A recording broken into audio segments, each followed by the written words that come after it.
Today on the Game Sports Podcast, powered by 91 Network, features two segments, all hosted by yours truly, David McCaig Jr. Firstly, I will be joined by Alex Parr discussing all things hockey, in particular the Toronto Maple Leafs and live reaction of Morgan Rielly's 5-game suspension announcement, along with our top 5 players expected to move at this year's NHL Trade Deadline, and of course, our redraft segment where Alex and I will go back in time and redraft the top 5 picks in the 1983 NHL Draft.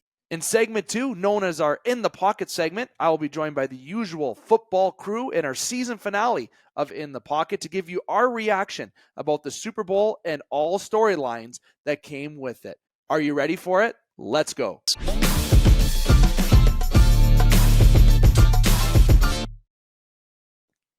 Booyah, and it's time for the Game Sports Podcast. As your host, David McCaig Jr. I am joined by Alex Parr, the one, the only Alex Parr, Shooting Parr, if you will, is his gamer tag on NHL, that is, and his PS5 username as well, I believe. Alex, how's it going, my friend? Good. I like what you did with the intro there. That was pretty snazzy. Snazzy? Yeah, I even wore a collared shirt for you today. Wow, you're really pulling out all the stops. What's the occasion? A little extra today. What's the occasion? I have no idea. I figured Dane would be here, but you know what? It's just me and you, and that's, of course, more than enough. Yes. Of course. Okay. But I thought I would dress a little extra. We got an action-packed show, as I mentioned in the opener. We got a lot of content that we're diving into here. So much content that we had to table some other content, such as the NBA trade deadline, and of course, we got a lot of sports to get into, Parr. All right, so I want to make sure that I remind listeners to hit like, follow, and subscribe on all the platforms of the Game Sports Podcast. First, all right, you got TikTok, Instagram, we got YouTube as well. That's through 91N, 91 Network. That's the YouTube channel. We're also on Facebook as well. And you can follow my personal on X if you'd like to, and I'll give you links to the Game Sports Podcast. But those are the core 4, if you will. And we don't say core 4 too lightly on the show sometimes. Though. Laughing, chirping, we're having a good time. That's a good segue to what we're talking about in this first segment. So there's going to be a lot of hockey discussion. There may be a little cherries, little sprinkles when it comes to something else being thrown in there. But obviously we have a lot of focus towards the NHL, as I talked about in the opener. And of course, all of you who are tuning in on Instagram, go over to TikTok. Good at following on Instagram. I know there's 80% of you who are listening to the views and the clips on TikTok and Instagram are non-followers of the page. So just give us a simple follow, simple like. It goes a long way for us. You're enjoying our content. You're getting laughs. You're getting chirps. Why not just hit a follow and always be a part of it? Why not get chirped all the time?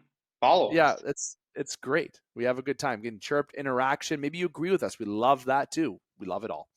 Alex, I obviously, the cat's out of the bag. Obviously, it's just yourself and me in this edition, and it's going to be an action-packed hockey segment here, of course, with some sprinkles and cherries, as I mentioned. But speaking of sprinkles and cherries, I don't know if that's a good segue, but probably not. You live in Ottawa, and you watched the Ottawa Senators and the Toronto Maple Leafs this past weekend, and it's been the talk of the NHL world per se. It's crazy. Like more so than Toronto normally is the center of everything. Like this is like really the center of it. Really, right? And right at this time, and I'm going to fully disclose, obviously we're not live. We do pre-record this show. It's February the 13th, 6:22 p.m. Happy birthday, Matt Sundin. Love that. That's wow. Yes. Happy birthday, Matt Sundin, the one and only, the legend. Would love to get him on this pod sometime soon. But at this current time, Toronto is about shortly to puck drop within the next hour, 45 to this time. And we got the eye on the ticker. We don't see Morgan Rielly's suspension as of yet. I do have a suspicion that it might come up at some point in this episode, because I do presume this will be about an hour long at least episode with all the content that we have. So don't know where that's going to come. But you were there.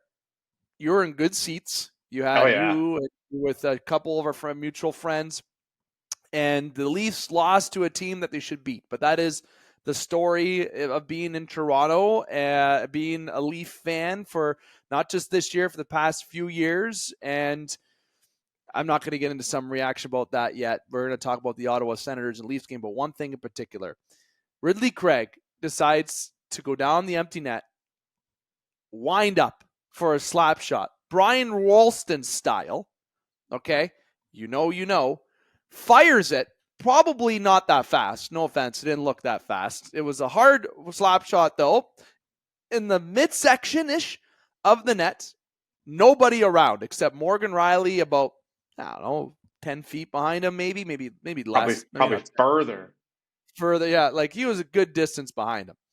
And he decides to wind up and lay on a clap bomb on an open net, nobody around, dying seconds of the game. Morgan Rielly at that point decides to, and everyone knows this story already, but I'm going to give you a refresher in my own view. Morgan Rielly sees that, and then all of a sudden, Morgan Rielly sees nothing else. Morgan Rielly just sees black, red, and white jersey, sees Craig on the back, this guy who just did a slap shot on an open net, and thinks one thing: I'm going to make this guy pay for what he just did. That's all that is on Morgan's mind after that. They care about the game, family, friend, everything's out the window for Morgan Rielly. And Alex, you were there. Mm-hmm. You saw it. I'll give my reaction in a few moments. I want to know how it was with you being front row center to a degree. You had good seats. You were close. Maybe we're front row center too. It was kitty corner to me. It was as far away from me as it could be. It could be, but you're still in the 100 level, and you were in the Ottawa zone, right? You're in the 10 rows up. Yeah, the Ottawa end for the first and third. So I was watching the Leafs not get one power play. That's what I was most excited for. I had these low seats right in the offensive zone waiting for a power play. Didn't get one. Of course, not one. Not one. I watched Jake McCabe get high sticked in the face. Like, the stick almost hit me. I was so close. I saw it. And between me and Jake McCabe was the ref looking in the direction. He points at him and goes, no. Anyway. What's a penalty? Anyway, I'm not salty. You saw it. Yeah. You're there. What's the vibe? What was the vibe? The beginning of the game that was the loudest Leaf crowd I've ever heard. I went to the Sens game, Leafs game here on a Thursday, and it was split even when they said go, something go. You could not tell if it was Leafs or Sens. This game was go, Leafs, go. It was loud. Like, it was crazy. I've never experienced that for the Leafs. And as the game goes on, it's just, man, is it bad. All Leafs fans around me just starting to get so upset. We're losing to the 28th place team, and these fans are making fun of us, chanting, pay your taxes to John Tavares. And you see that Senators player wind up and blast it in the empty net on a breakaway so clear cut. Yeah. Morgan Rielly, fuck yeah. Smash that dude. Is it stupid for Ridley Gregg to do that? Yep. Is it even more stupid that Morgan Rielly cross-checked him in the head? Yeah. But you got to do something. I've heard people that are like, oh, well, maybe you go give him a little slash on the shins. No. He's got to feel it. You can't do that to us. And all of these people with their inputs are saying, oh, that was shitty. You shouldn't have done that. What would you do if the roles were reversed? What would you want your team to do? And now the so-called softest team in the NHL will face their extension of the George Parros era amount of suspensions and games suspended. They lead the league since he's took over, and they're just going to add on to it because he has an in-person hearing, and at this time, 6:26 p.m., we don't know what it is yet. It was awesome. Thank God. That's why I brought out my little prop today. If there hasn't been more true of a time to have this out, I couldn't tell you what it is. I got a good old bottle here for the audio listeners of Captain Morgan Spiced Rum, because he's the only guy that's gave a damn since he got here in 2012. Yeah. Honestly, I'm going to say I commented on a few sport outlets, and there was feedback on some where some laughed or some people had their own opinion on it. And at this time, like I said, we're now 6:27. We still don't know what the result is. I know Parr's refreshing, and I'm looking as well. Yeah, I got nothing. When he took that shot, that being Ridley Craig, now, understanding the game from a player perspective, and yes, no, I didn't play professional NHL hockey. I still played junior hockey, and that was it. All right, I'm that guy. Okay, but doesn't matter what level it was.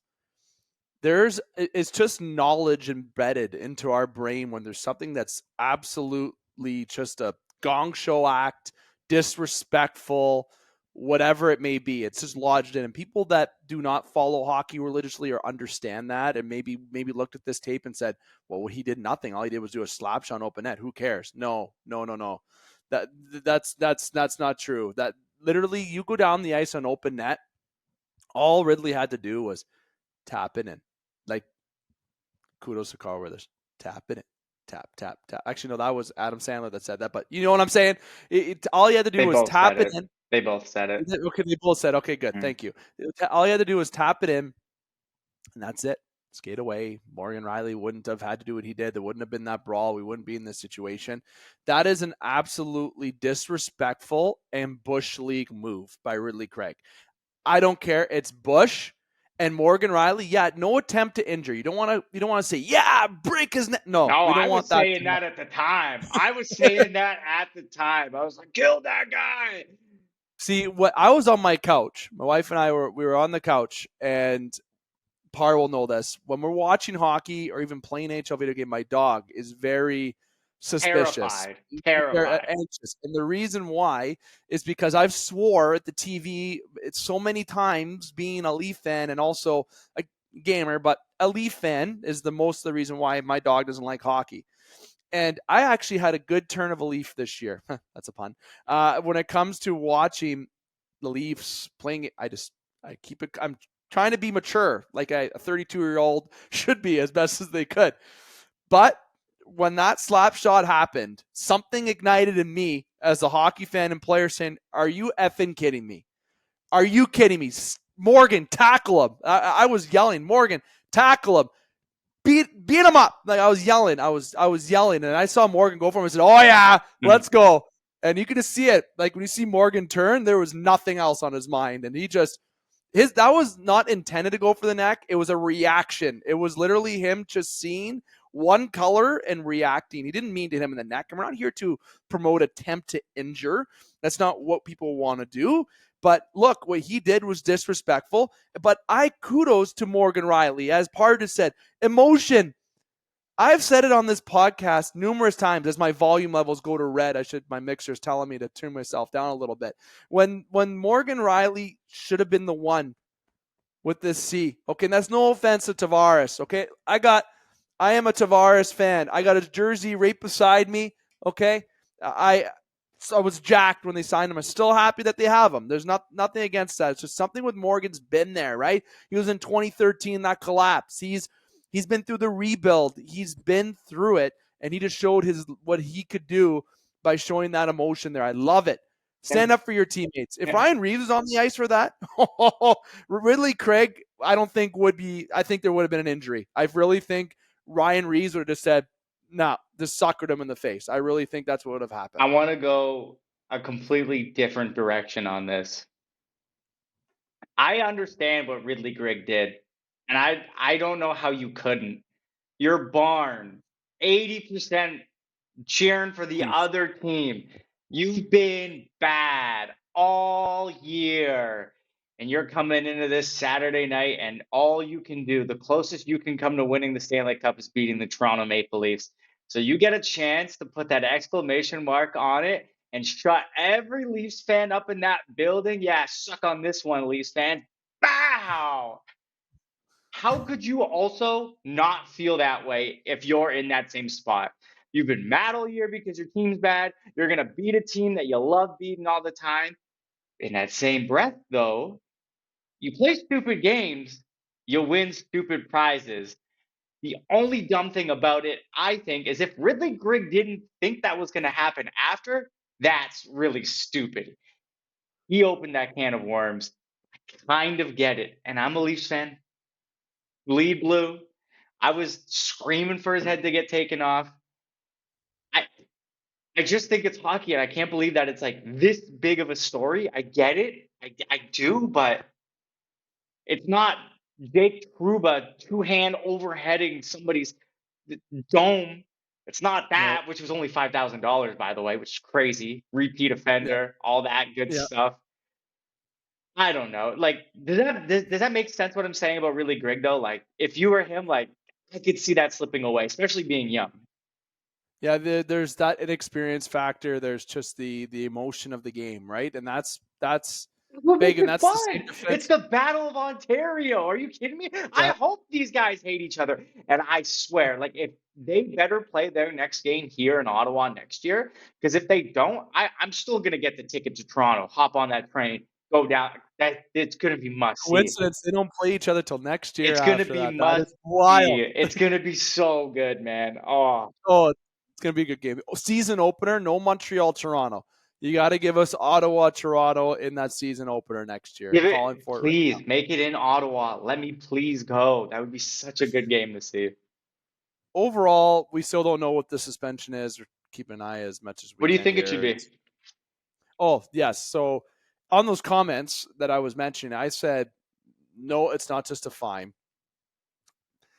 I don't think it's 5 games. I'm hearing a lot of rumors that he's going to hit 3 to 5 games. It's in With person, 5 so it's open over to 6 then. Yeah, that. And I know they're doing it virtually, right? Because he couldn't travel to New York Mm. because of weather. Mm. So that's why it seems like it's going to be more. I said 2 to 3 was my prediction. Okay. I didn't give rationale on this one platform. And I had someone comment back and say, automatic, if it's in person, you got to think 5 games. And I liked his comment. I said, fair point. I responded to this individual. His name was Jay. And I said, that's a very fair point. Yes. But my mind to it was actually directed towards him not being a repeat offender, Rielly not being injured after. Sure acted like it. Yeah, sure. He Dave, almost looked worse than Stutzla's diving. The biggest diver in the league is Stutzla, man. Dave, My God. when Ridley Gregg hit the ice, I immediately yelled, "Sniper!" and tried to get down because I thought he got shot. He didn't move. No, did not move. Did not, and he took it in this general area. Okay, he didn't take it in the temple. He didn't take it in the jugular. Bullshit, Okay, or the Adam's apple. Okay, it was a cross check that was impacted with stick and some glove right in here, and he went down like a sack of potatoes. And you know what, Rielly, you won. You got the Oscar. You got the golden. That's not nope. The MTV Video Award. Whatever. I don't know. Whatever award you got, the you got it. Nickelodeon Kids Choice Award. Nickelodeon. Yes, you got it. Gets climbed, buddy. And honestly, I said 2 to 3 games, and just because of those factors with Morgan, right? The intent to injure though was and Department Player Safety, George Peros. It's a very Department of Safety thing to do, to wait on Morgan Rielly here about Toronto. That's what it feels like. But I think 2 to 3 games, Parr. I think it's going to be, he's going to get 5. I think is what's truly going to happen. But I'm going to predict, just to say it out loud before it is announced, I said 2 to 3, but I'll say 3. I believe Morgan's going to get 3. There's 2 answers for me on this. What I think he should get is exactly what you said, 2 to 3. I think that's fair. You can't run a guy down and hit him in the head with your stick, cross check, especially when the play's over. You can't do it. Should he have? No. Not. I don't know. What is he going to get though? Oh, he's getting that book thrown at him. Yeah, he's got the papers out. He's got it all out. Jason Spezza got 6 games as a first-time offender with over like 1,100 games played. Like, dude, this book, the reason it's taking so long is because George Peros is warming up in the bullpen right now, ready to just let it go and knock him outside the head. Easy 6 games. Flipping the page. Okay.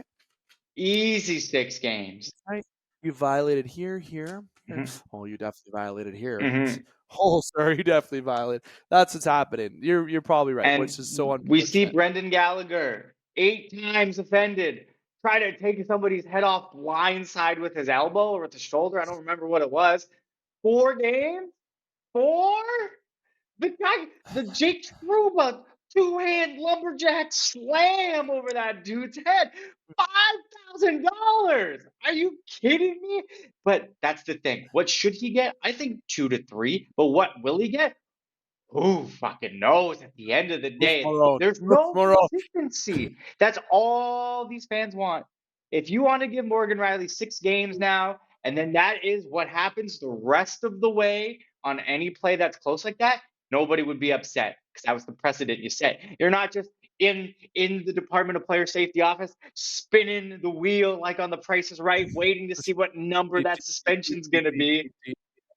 Exactly. Like, I don't know. Honestly, Morgan in that situation, and everyone who's played hockey has been in that situation, and hindsight's 2020 all the time. Yeah. But he didn't have to do what he did that way. I think, knowing how I react, very angry at times, like temper-wise when it comes to sports competitiveness, I would never have thought to use my stick though. I was always one, if I was in a mess, it was my glove, and it would be a shot to the shoulder to get their attention. I was always a believer of face to face. Never was I in scrums. Other people, if they know me, will comment and say, "Dave, you never got." You're right. I was one of those guys that avoided them, Mitch Marner style, Willie Nylander style. Mitch Marner style. The way that he just floats to the pile at the end of the game with no care. He knows he's not doing anything. Yeah. Matthews did nothing. Nylander, nothing. I think Tavares grabbed a guy. A guy. He does do that. Sometimes, and that's where I sometimes think grabbing and like throwing against the boards and starting to punch, which could be worse. That could be worse if the guy doesn't drop the gloves and you got, and I'm up, and you're just giving him. Depends who in the eyes of you're asking. If you're asking in the eyes of the Department of Player Safety, they would rather that 10 times out of 10, especially if you leave your glove on. Are you kidding me? Yeah. Wild. Morgan Rielly suspension still to wait, but Parr was there, saw it. It was awesome. In person. Okay, and there's only one out of 18,000 people that can say that, roughly. 19,400 and something. And they sent out Ryan Parr's Reeves after. Yeah. Oh, you know what? I almost feel like if I was Keefe, I would have been like, no credit. Line up in the fucking face-off dot. Are you kidding me? He wanted to fight, but they backed off. They backed off. No one wants him. Catholic all night. They were beaking back and forth all night on the ice, back to the bench, beacon from the benches, and they were both out on the ice for the last 5 seconds, and they were beacon. I'm like, all right, well. Oh, brawl. I was like, oh, baby, we're getting a brawl. No, as soon as they dropped the puck, right in between them all. Have a good night, folks. Get out of here. Hope your cars are warmed up. Honestly, is it bad for me if I was Keefe? I would have went, and when the pile was going on to Reeves, and go, I didn't see you go, and jump. Well, and go. You can't. There's a million cameras. Yeah, there's a million cameras. Every camera's on Keefe. Yeah. Is he gonna get Reeves out? The camera went to Keefe on TV. Yeah. It went to Reeves and Keefe, but it went to Reeves a couple times. Like everyone was like, "What's Reeves gonna do?" It was it's like. I think lately Reeves hasn't been as bad as he was. I think he's been better than the worst that he's been. He still looks like what I would imagine a cartoon fridge would look like if it grew legs and tried to skate. But he doesn't look as bad. He looks engaged. He looks like he's trying. I know. No comment. I know. I'm saying he's better than what he was, but that's like saying like, oh, this bag of garbage that I had today was less stinky than the one I had yesterday. So it's not really saying a whole lot. Well, Parr, you were there. I was thinking of that when it happened. And speaking of the Toronto Maple Leafs, Parr, would I want a table, and I mentioned what we're going to talk about the same at the first starts. People already know, but we projected if we had Dane here, we're going to do our Canadian teams and our rosters. Mm-hmm. We're going to hold that for when Dane comes here because we want to make sure we have 3 of us. Dane's a core part of our hockey segment here, so we're going to make sure that we bring that up. Hopefully, we can do that next week. But one thing that I will bring up that I was going to discuss in the opener is we're only going to spend a couple minutes on this because I do want to mention something about the trade deadline before we jump into our redraft, and then a couple other points before, and obviously with time sensitivity. So the Leafs right now, okay, I wanted to say you were there, so it's good to say it in person. They are not good enough. They're not good, period. You think I'll give one thumbs up, and not a good way, but if I'm rewinding back to September, Tree Living, man, honestly, he tried to bring in guys. They were forwards, yes. No, but John Klingberg. Exactly. You're forgetting about John Klingberg. That's what I told my wife too. It's like, that's look, Klingberg was supposed to be this offensive juggernaut on this offensive juggernaut of a team and run the power play. And yeah, I'm not really known for defensive, but to be a good impact so it can ease the pressure off Morgan Rielly. But he brought in Bertuzzi. He brought in Max Domi. He brought in Ryan Reeves, right? He gave Kampf a little bit too much money, but he re-signed Kampf. He re-signed Willie Nylander. Not going to go there. People saying how he's doing bad because he signed the contract. Doesn't matter. We're not going there. He's done things to try to keep players here, and he's brought in players. Bertuzzi has near 0 goals in 30 games, in the last 30 games played. Max Domi has 5 goals in the last near 30 games played. Ryan Reeves is, we don't need to discuss about Ryan Got Reeves. 2 We know Ryan goals Reeves. in way less games than Bertuzzi's played. Fun fact. Thank you for that point. Give a little credit to Reeves. Klingberg did not work out. He's on Robidas Island. He's done. The Martin Jones project worked nicely. I know he didn't have the greatest of all games. He did that one goal where he made the toe save and then second save, and then he had no help though. That's my point. I feel like Martin he let in some not good goals. He did. I'm sorry, but overall he's been good. He let in 4 goals on 16 shots at one point, and a 750 is not good enough. I do not care. I don't care. That's a good point. People don't care about before, it's the now. You got to keep consistency, right? And I saw Jones play in Columbus this year, and he was fantastic. So, like, for a guy who's supposed to be the third goaltender, has come in and done his job. I have nothing mad against Jones. And no, a lot of those are Tree Living's fingerprints. He's done what he could. I was, and I'm not trying to give him, it didn't work out, but he didn't know Bertuzzi would work out this way. Domi, maybe he brought him in because of the playoffs, right? Bertuzzi was good in the playoffs, but you got to get there.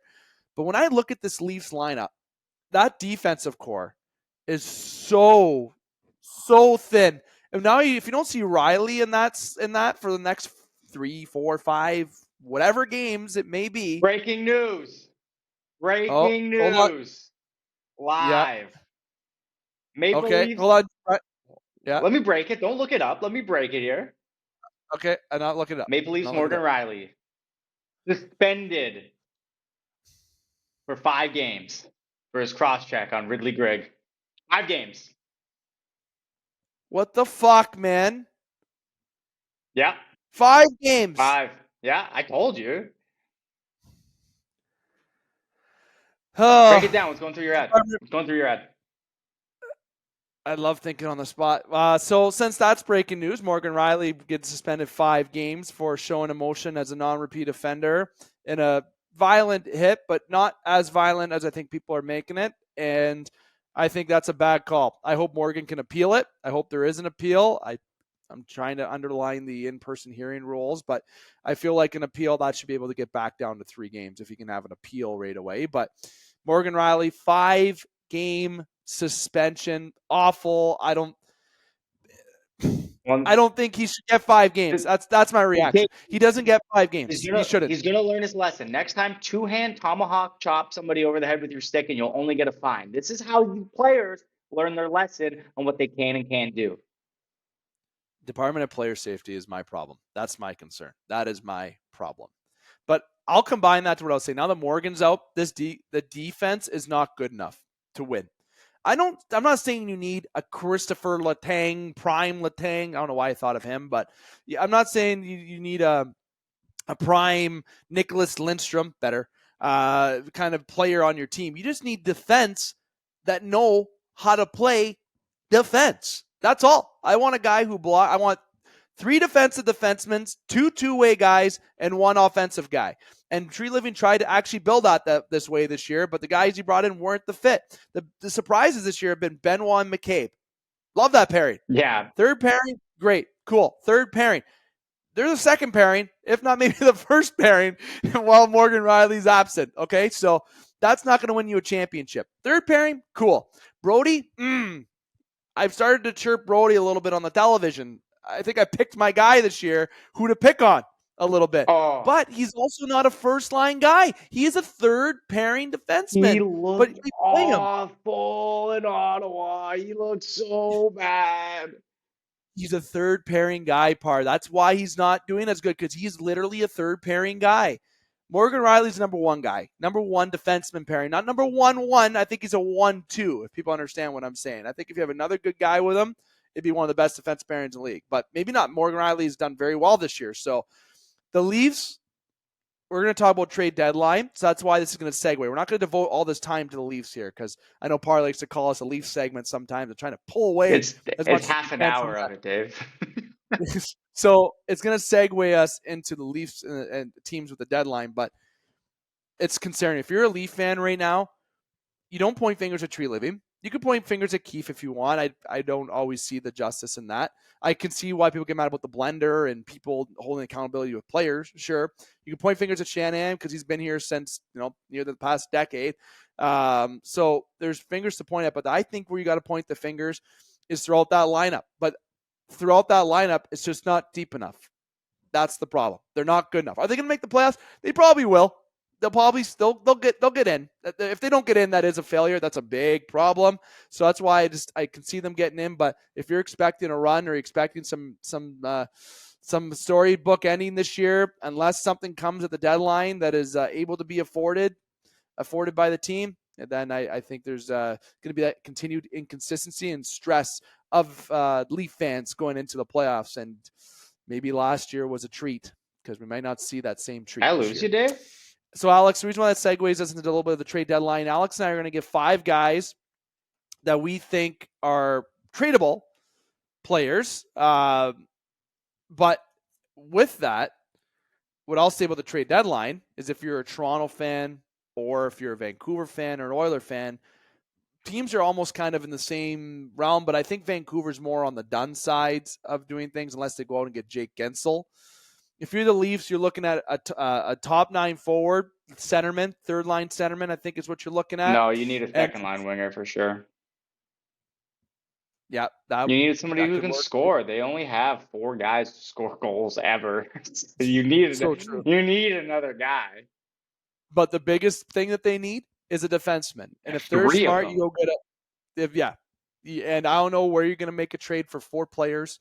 Not saying it's impossible. You might have to you're going to have to overpay. Don't even look at Calgary. I think that's a bad idea because Craig Conroy is going to be like, yeah, you're going to jack up the price. Go to a team that, yes, will have a high price, but it might be a little bit more easy negotiating. St. Louis, I like that option. I don't know who, Colton Parenko. I'm not saying these are going to happen. There's players that can be moved to Toronto. And I think this trade deadline is going to be a little bit active, but I think you're going to see trades that are leading up to the deadline. A lot of those happen opposed to just deadline day. So we'll talk about the trade deadline a lot here on the show, but I want to bring up players that I think are in the top 5 for trade bait in the NHL this season. And speaking of that, teams that should be targeted, well, you got the bottom teams, but Calgary is a very popular team, of course. They've already sold Lindholm and of course, already sold Zadorov, but Hanifin and Tanev and Markstrom seem like they're going to be the next ones to go. But I'll give my top 5 that I think, and they're not in the same order. Okay, I'm going to make sure I tell everyone they're not in this particular order. But my one that I had listed, Chris Tanev, Noah Hanifin. Those are the 2 guys, absolutely. Vladimir Tarasenko was one on my trade bait board list that I feel like is going to get moved. Jacob Markstrom is the 4th, so you got 3 out of 4 Flames being mentioned right off the hop. And number 5, it might be a little bit of a surprise, but I'm going to throw Anthony Duclair at number 5 as a for sure guy getting moved. I feel like in a change of scenery, he was doing well in Florida. I think it could be a good asset to a team looking for a top 9 guy, and not saying Toronto, but there's some room there. Other notables that have been on the trade bait board, such as Sean Walker, Jake Chychrun, Scott Lawton, Jake Gensel. Guys like Chychrun and Gensel, I don't really see them getting moved unless it's a sizable move. Gensel is not just a first-round pick. He might even be a first, 2 seconds, a high prospect, and an NHL-ready guy. Maybe that's a little too high, but there's a guy who's had proven success. Chychrun, look at that salary. Look at where Ottawa is. You get rid of Chychrun, $4 million a year and some change you're paying for Chychrun. This year, for the rest of this year and next year, you're paying a pretty penny to bring him in. So that's why those are my 5 guys that I have an eye on, Parr. Do you have 5 guys that you're sticking out for the deadline this year? No, I didn't know this was a segment I needed to prepare for. If you wrote it down, I completely missed it. I want to touch on the fact that you think Jakob Markstrom's going to get traded. How and why would the Calgary Flames trade a number 1 goaltender, like bona fide, who just had a little bit of a rocky start? New Jersey is where I think it's going to go. The New Jersey needs a goalie. They have young asset like Vanacek that they can move, or Schmid. They have something they can give Calgary's back been to. good this last little stretch, though. Like they've had a stretch, but I think they've bought into because of their selling and everything that they're moving and expiring contracts. They got to be smart about their future. They've already invested a lot of money into Huberdeau and into Kadri. Markstrom going to New Jersey, for Vanchek going the other way, a pick and a player. I feel like that would be a good move. Then you got Dan Vladar, and they're 3 points out of a playoff spot. I mean, even if they miss this year, you think you're going to have somebody to replace Jakob Markstrom next year? No. You don't think Dan Vladar is good enough? Dan Vladar is a good goaltender. I think I would rather Markstrom. I think he has more of a track record and more of a proven stature. Sure, but is that a team that's going to be successful this year? And is Markstrom actually going to come back? Who cares about this? Contract expires? Oh, his contract's up? Next year. Oh, so like this year, and then it's done. He's a UFA in 26. Oh, no, I would absolutely not trade him then. No, because like you retool a little bit, you see the glimmer of hope. Like that something's cooking here. Maybe we didn't start off right, but now we got something moving. Oh, and we traded our starting goaltender. Here's the thing, too. He has a little bit of a injury background, and he's 34 years old. You keeping him till 37? 30 at that amount? 6? Yeah, probably. I mean, I think New Jersey is at a position in their standings where they feel that they shouldn't be, and I agree. I know they've had injury issues, especially with Jack Hughes this year. I would know. The point is the goaltending has been a little bit suspect, but they have goaltending where they've been proven in the NHL before. Schmid had a good run last year. Vanacek is another guy that could be moved going back the other way, where Calgary can have a goaltender still that can put on and give them a chance to win games. And New Jersey gets a goaltender who is better than what they got, and Calgary can bring in some prospects and pieces to an organization that's looking to really top up on getting picks and prospects, because Tanev is not coming back. Hanifin not coming back. These are guys that are expiring this year. And you're either going to invest in it this year to try to make it, get a wild card spot. You don't get that wild card spot, and you miss out on losing guys you get nothing for. I'm a big fan of asset management. I may be taking that from a Leafs GM perspective in the past, but I'm a big fan of asset management. I think that if you know guys aren't returning, you know that, all right, I'm on the outside looking in for a playoff spot. I'm in a tough conference this year. Am I really going to be better than Vegas? Am I really going to be better than the Edmonton Oilers? If you would have told me that in October when Oilers were 2-13 or whatever the heck they were, it's wild. What a turnaround. What a turnaround. 2-10, whatever they were. But if you look at the West this year, it's very tough and competitive. And I feel like Calgary is not up to that. And they have players that could be, and I think they should capitalize. And that's why I think they wouldn't train moving Markstrom, because they are moving other pieces. I feel like they're not done selling. And they're going to be a team that's going to stock up on picks, prospects going to the summer, and look at signing some guys to fill out the roster for guys they already have. Mackenzie Weegar, great year for Mackenzie Weegar. Leads the NHL in defense and goals. He has more goals than Cale Makar does this year. People probably don't know that point. There's Huberdeau, who's been a disaster train since he's been traded there, right? Kadri, $7 million a year for Nazem Kadri. I miss Kadri, but I don't think he's a $7 million guy. And I say I miss him because Toronto fan here speaking to you, right? And there's not a lot of near 30, 40, 50 goal scorers that are making $5 million on a team that you can bring in, right? As Dane would chirp with Zach Hyman, right? There's teams that have certain pieces. Calgary has certain pieces that are attractive to teams, and I think Calgary is not good enough. Even if they make the playoffs, they're going to get swept first round. I don't think they're good enough. Yeah, I mean, they're not good enough this year, but a little retool with your number one goalie? Yeah, maybe. I don't know. Vegas does it right. They just say, fuck all the players. We don't care about anybody. And this is a business. So get the hell out of here. And it worked for them. So. Well, I put you on the spot with that then. No, not really. I missed it in the agenda. I went back and looked. I missed it. That's on me. No. That's on me. So give me one player. And I think it's going to get traded? Yeah. You said Tarasenko, eh? Yeah. I think that guy's gone, and I also think Chychrun's gone for sure. You think they're going to – okay, so you're in the Ottawa realm.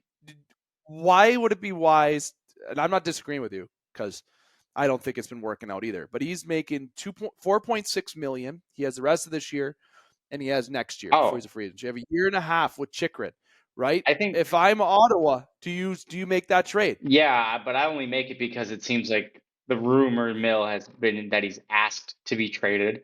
And when you're a bad franchise, you can't also be known for being assholes or nobody's going to want to come there at all. You're in Canada, you don't do what your players ask of you, and you're bad. Well, I think I'll just go sign in Dallas or Florida instead then.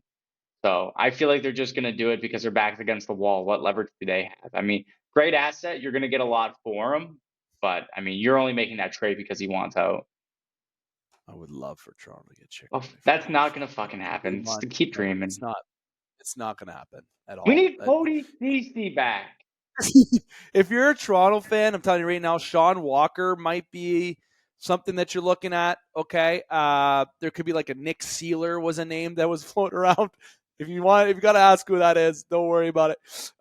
Or dare I say, oh God, I was going to say Tony DeAngelo, but no, Tyson Barrie, man. Like those are the only guys that are floating around right now that you're like, oh, well, we got to bring in some pieces here. What pieces are we bringing in? Like, if you're looking for defense, your top two are Tanev, Hanifin.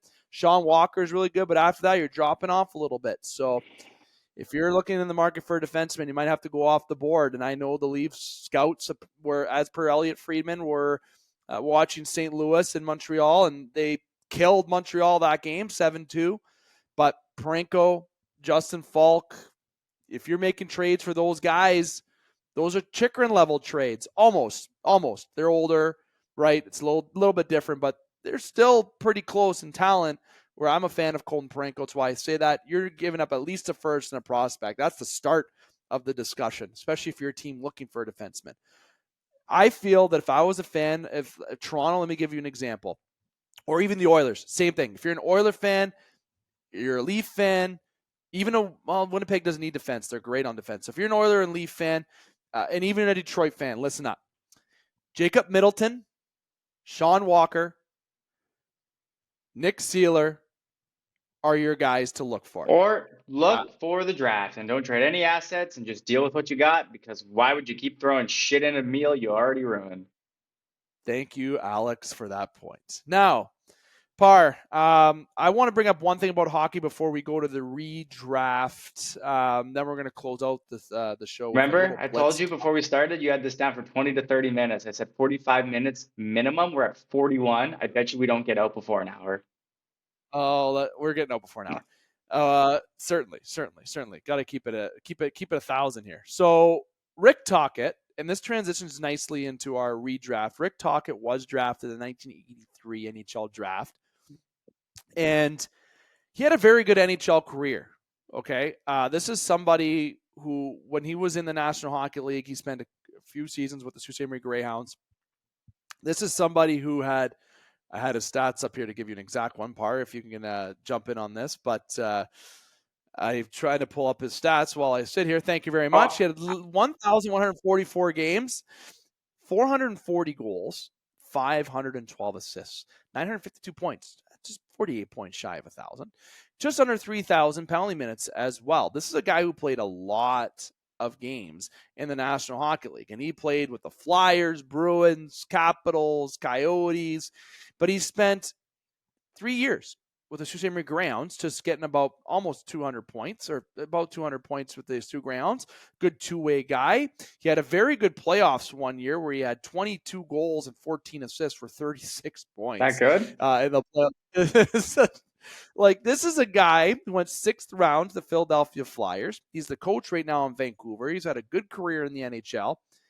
Parr, what's one thing that he doesn't have that isn't recognized in the Sioux? One thing that he has that isn't recognized in the Sioux? One thing that isn't being recognized in the Sioux.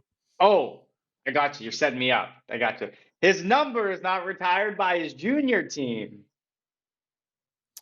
His number is not retired by the Sault Ste. Marie Greyhounds. And this is a guy who's played 3 years, the Sault Ste. Marie Greyhounds, had very good career with the Greyhounds, had a very good NHL career. There's a list of people that should be up in that rafters. Give me another. Jeff Carter. He's still playing. He's still playing. So he's not retired. You think Jeff Carter's going to get retired? His number, I feel like it should. Darren, call me crazy. I think Tyler Kennedy's number should get retired with the Greyhounds. There's a guy who didn't have a long NHL career, but he's won a cup. He was dedicated to the soil here in Sault Ste. Marie. I think there's another guy that I would give the banner up to as well. I'd give it to Jeff Carter first. The Greyhounds' retired numbers are like very prestigious. Like those are the cream of the crop of the players that have played for the Greyhounds. I don't think Tyler Kennedy gets that. Great player. Well, Rick Tocchet should be. Yeah, though. sure. I agree. 100%. Rick Tocchet and Jeff Carter. I think Jeff Carter, when his career's done, deserves it as well. 100%. Mm-hmm.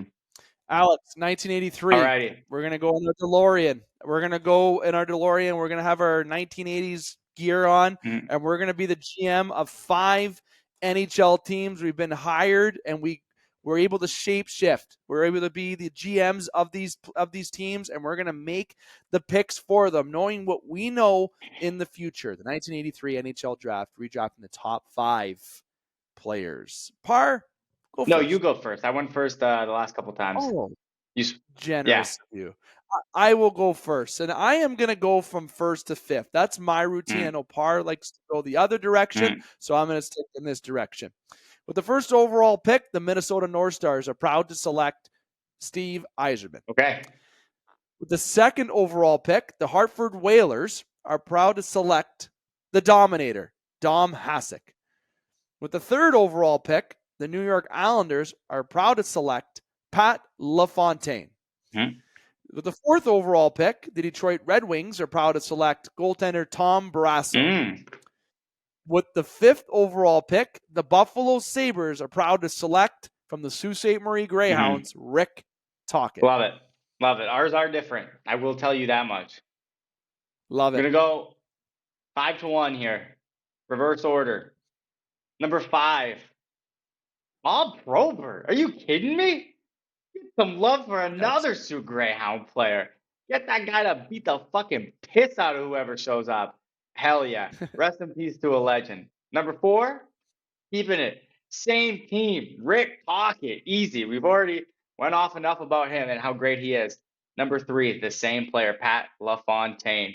Usually I'm a big guy on longevity. He only played 865 games, but he had over 1,000 points with 1013. So quite the career there. Now, Yzerman, number 2. Oh! Hear me out. I gotta leave. Hear me out. I gotta leave. I'm gonna need you to sit down. When you think about the best centers that have ever played in the NHL, how many names are you saying before you get to Steve Yzerman? Or once you get to Steve Yzerman, how many people are you like, well, it could be either this guy or it could be Steve or a number of them, right? I think Stevie's a top 10 Sure. in the league of all time. If not, he's flirting with, not top 5, but he's top 10. 100%. Dom Hasek is no doubt, no argument, top 5, probably top 3 goalie of all time. So he's number 1. Easy, yeah. You're saying a lot more names of centers before you get to Steve Yzerman than you are saying goalies before you get to Dominic Hasek. Oh, that's going to cause some interaction. It's true. Oh, I want it. The only interaction that should be is, oh, yeah, that's true. Dom Hasek is a better goalie than Steve Yzerman is a center.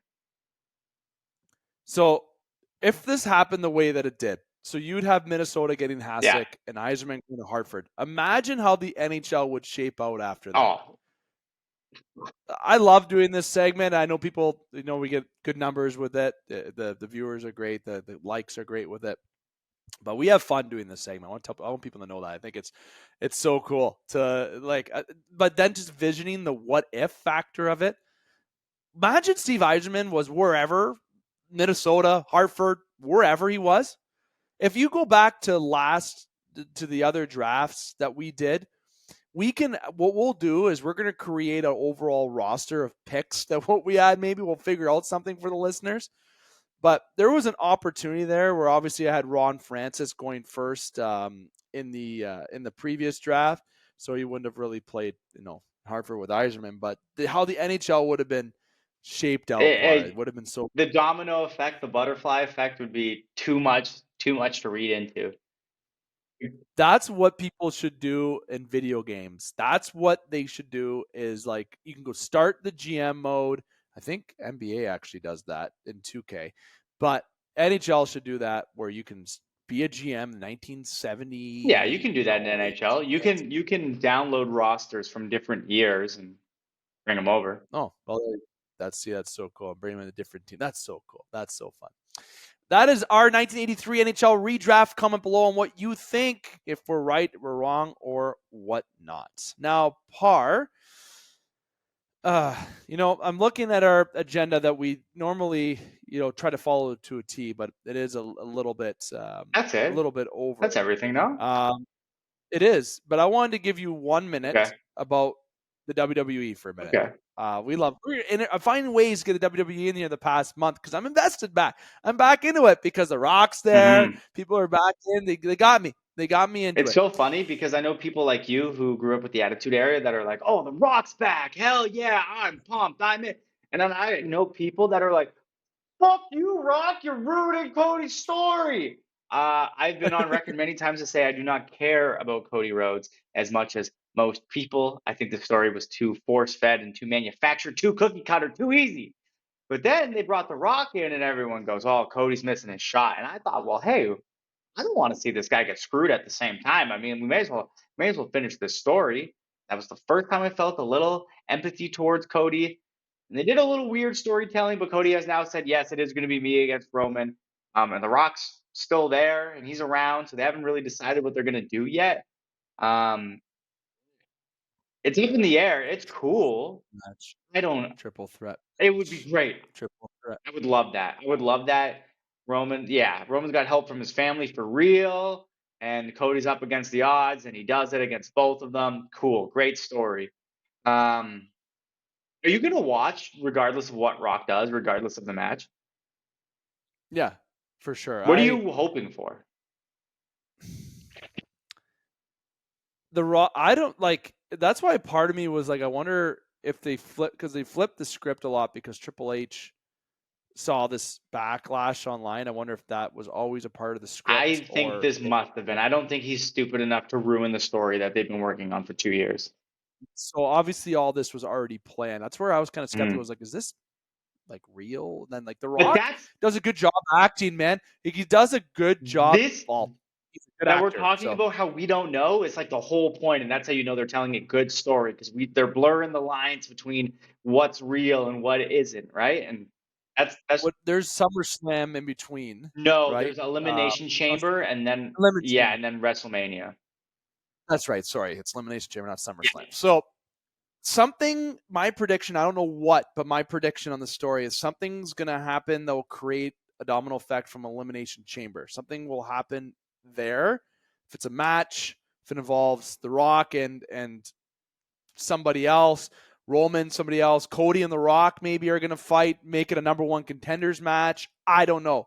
I'm throwing that out there. And then Roman Reigns comes out and helps The Rock beat Cody, right? So it sets that up. But then Triple H isn't happy and tells The Rock to, gives him the old Italian salute because, The Rock's been mouthy to Triple H. And then, then maybe it creates that triple threat match, but in between, maybe The Rock fights Triple H somehow. I know you said, no, that's crazy. Hunter may be done, but there might be something there. Cool. Bring back the Attitude People, right? So there's going to be a few domino effects such as that are going to lead to this. But in WrestleMania, what I think is going to happen is that there'll be a triple threat match. That's what it's going to gear up to be, but there's going to be stories in between there that are going to interrupt and keep you distracted and keep you interested, but pump it up. I wish it was just Cody and Roman. I think that would have been, kind of great to finish the story. We don't know. It could, we don't know. But I think The Rock is back for a reason, and I think you're going to see him at WrestleMania. And if I'm wrong and he's not in that triple threat, he's going to be doing WrestleMania in some degree, involved in some sort of way. So that's my take, Parr. Before we let you go, what's your take? What's your prediction? I hope it's Roman Rock. That's the match that I've wanted to see for an extremely long amount of time. That's the bloodline story, right? So I think that'd be cool. That's what I'm hoping for. Yeah, and I guess I'm kind of down for Cody just to win the belt, so this whole story can wrap up. Roman can fuck off for a little bit, take a nice long vacation. I do not want to see him. And then all the fans will turn on Cody in like 3 months because nobody likes a babyface champion. So Boom.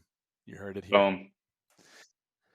Alex, thank you. You're right about the time. That's why we don't talk about the time on the air. But we had a lot to get into. We put a lot of time towards Toronto a little bit, but it was good. We had a good time. Obviously, we had breaking news with Morgan Rielly's suspension. People were probably hearing us in the first 20 minutes of the show because pre-record saying, these guys have no idea what's coming. They have no idea what's coming. I promise you, Parr will back. I will, just so you know, it's now 7:13. If you do the math when we were doing this, I can't make that up top of my head. If you do the math, we're at 53 minutes and 47 seconds of recording right now. So do the math of when we were doing the time. We're being honest with you. It was pre-recorded. We did not know. Now we know about Morgan Rielly's suspension, and the Leafs are in trouble. Defensively, but we had a lot of chatter about the Leafs. If Dane was here, we would have went into more of that Olympic chat, but we're in next show. We're going to have a bit more of that Olympics chat, rosters with trade deadline stuff, and more news just outside of Toronto. That I can assure you, okay? But we talked a little WWE, and we did our redraft. Make sure you comment your love, your dislike, whatever below towards us. We love the interaction. But Parr, I was going to put you on the spot on one thing before I let you go. You have no idea this is coming because I am going to start this on shows. It's called the What If, or the What If. I am thinking of Marvel. Would you rather segment. Mm-hmm. It's called the Would You Rather. Play one-on-one basketball against LeBron James. Or whatever this option is. One-on-one matchup in tennis against Serena Williams.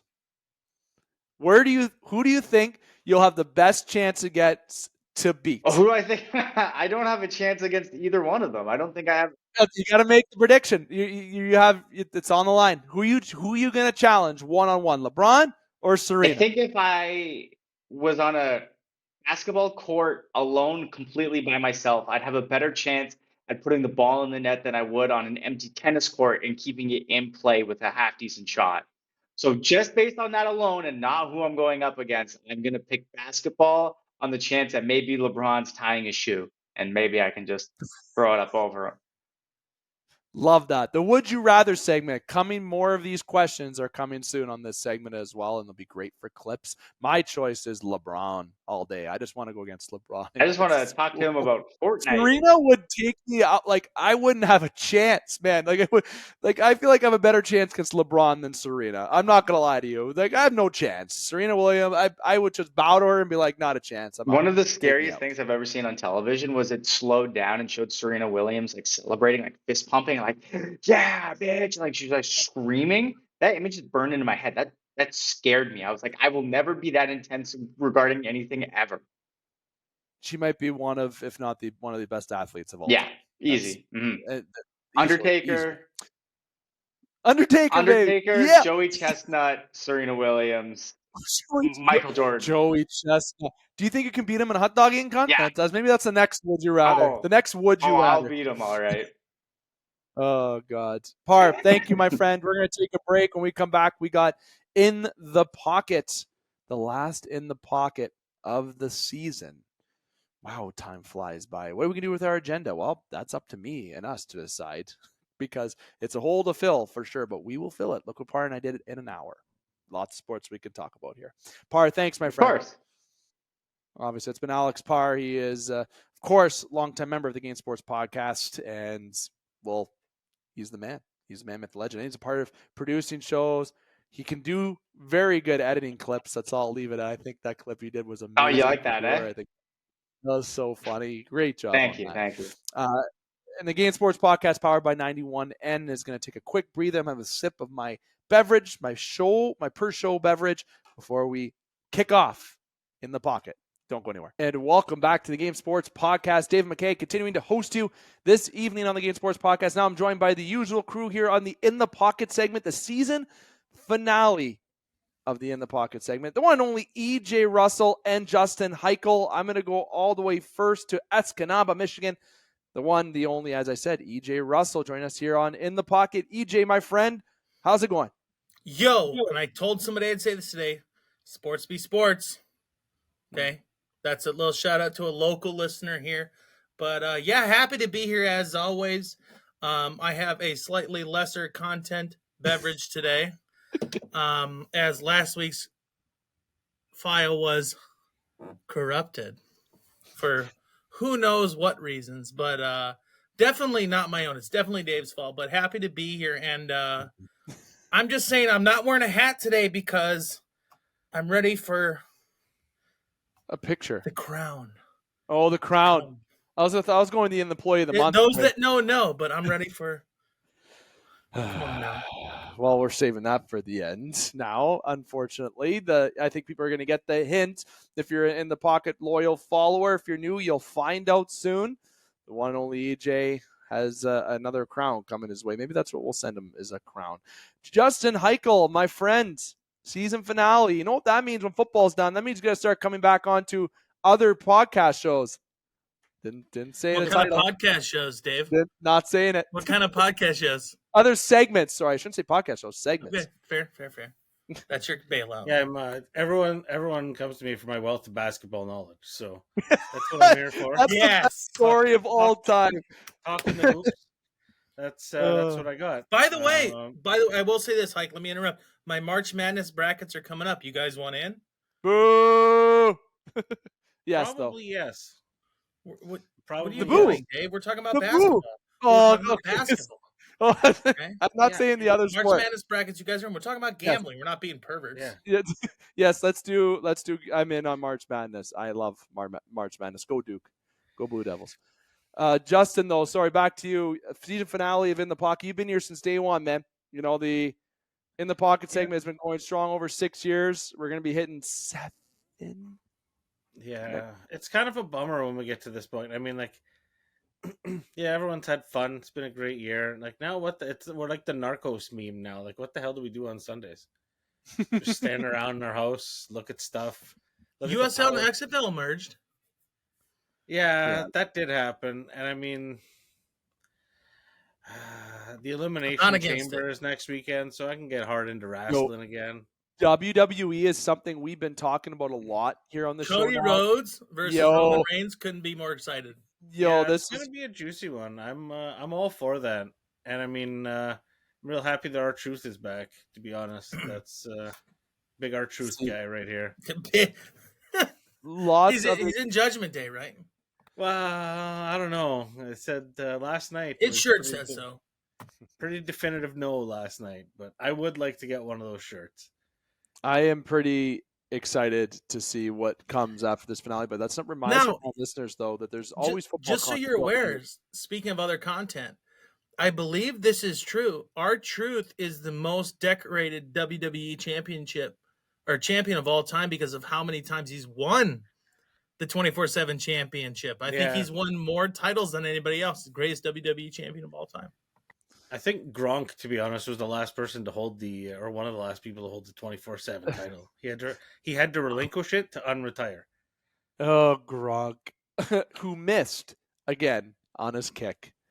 Should have bet that. Yeah, like, can we talk about that for 1 second? Like, okay, so hold. Yeah. I'll say quick. This is In the Pocket again segment. This segment is actually sponsored by Sports Center Bar and Grill. So, Seymour, Ontario's best sports bar. Over 6 years in a row, best wings. This is where everything is football. Don't get confused with our introduction. We are having fun opening the show. It's the finale. If you know the show, you know it. We will get into our pure Super Bowl reaction and football content. Now, I've gave a shout out to our particular sponsor for the segment, Justin. Take the floor. Talk about it with Gronk. Not making that kick. All the commercial, there's a lot of promotion that went into that, and then like. Come on, Carl Weathers in commercials, rest in peace. First of all, rest in peace, Carl Weathers. Thank you. But then you cut to the actual kick, and you're doing it in the parking lot of a fucking Hardee's somewhere. Like, come on, you couldn't for production value, you couldn't have found something a little better in Vegas to do the kick. Anything or in the field on the field. Have you ever had a Hardee's fresco burger? They're pretty solid.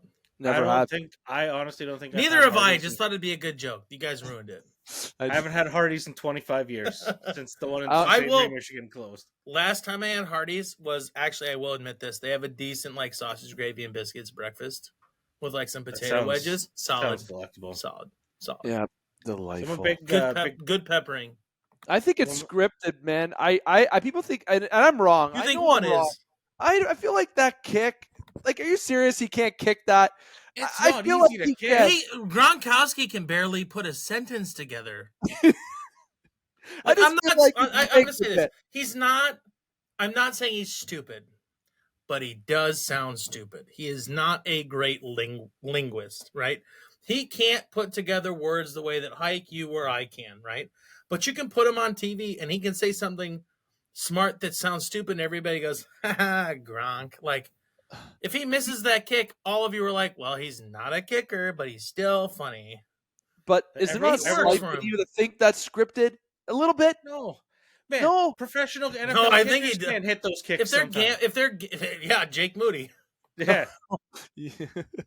That's okay. Well, Gronk missed his kick if you missed it, and there was a lot of things at the field goal. Yeah, nope. At the Super Bowl that we can discuss. And just to give a quick little recap, if you've missed it, the Chiefs have won the Super Bowl, of course, battling back in that game. The 49ers obviously couldn't keep up with the GOAT. I'm giving him the GOAT status already. Whoa. He's not Tom Brady GOAT, but he's going to be freaking close, if not more. But like he said, he never beat Tom Brady in the Super Bowl. He's relevant. Yeah, and he's Mr. Purdy, Mr. Irrelevance, the nickname. That's a funny little segue there. But the 49ers, they lost that football game on a game they had the opportunity to win. But I have to give credit to the defenses all around. I was worried it's going to keep being a low-scoring game, but it was good. It was, even though it was low-scoring to kick off the first half, and it was kind of more defensive sounded and minded in general, is probably what I should say. It was entertaining to watch because the defense, was just fantastic to watch. Mahomes, you just freaking knew, man. The fourth quarter and overtime, you knew this guy was just going to show up. That is what Mahomes does. And all you conspiracy theorists out there think this was scripted to win the Super Bowl, it wasn't. The only thing I think was scripted was Gronkowski, and I already said that. And I'm probably wrong. That Mahomes, you can't freaking write that. I didn't swear. You can't freaking write that. That is just pure talent. That is somebody who is darn good at his position. And if he isn't a quarterback of yours, you're going to hate him.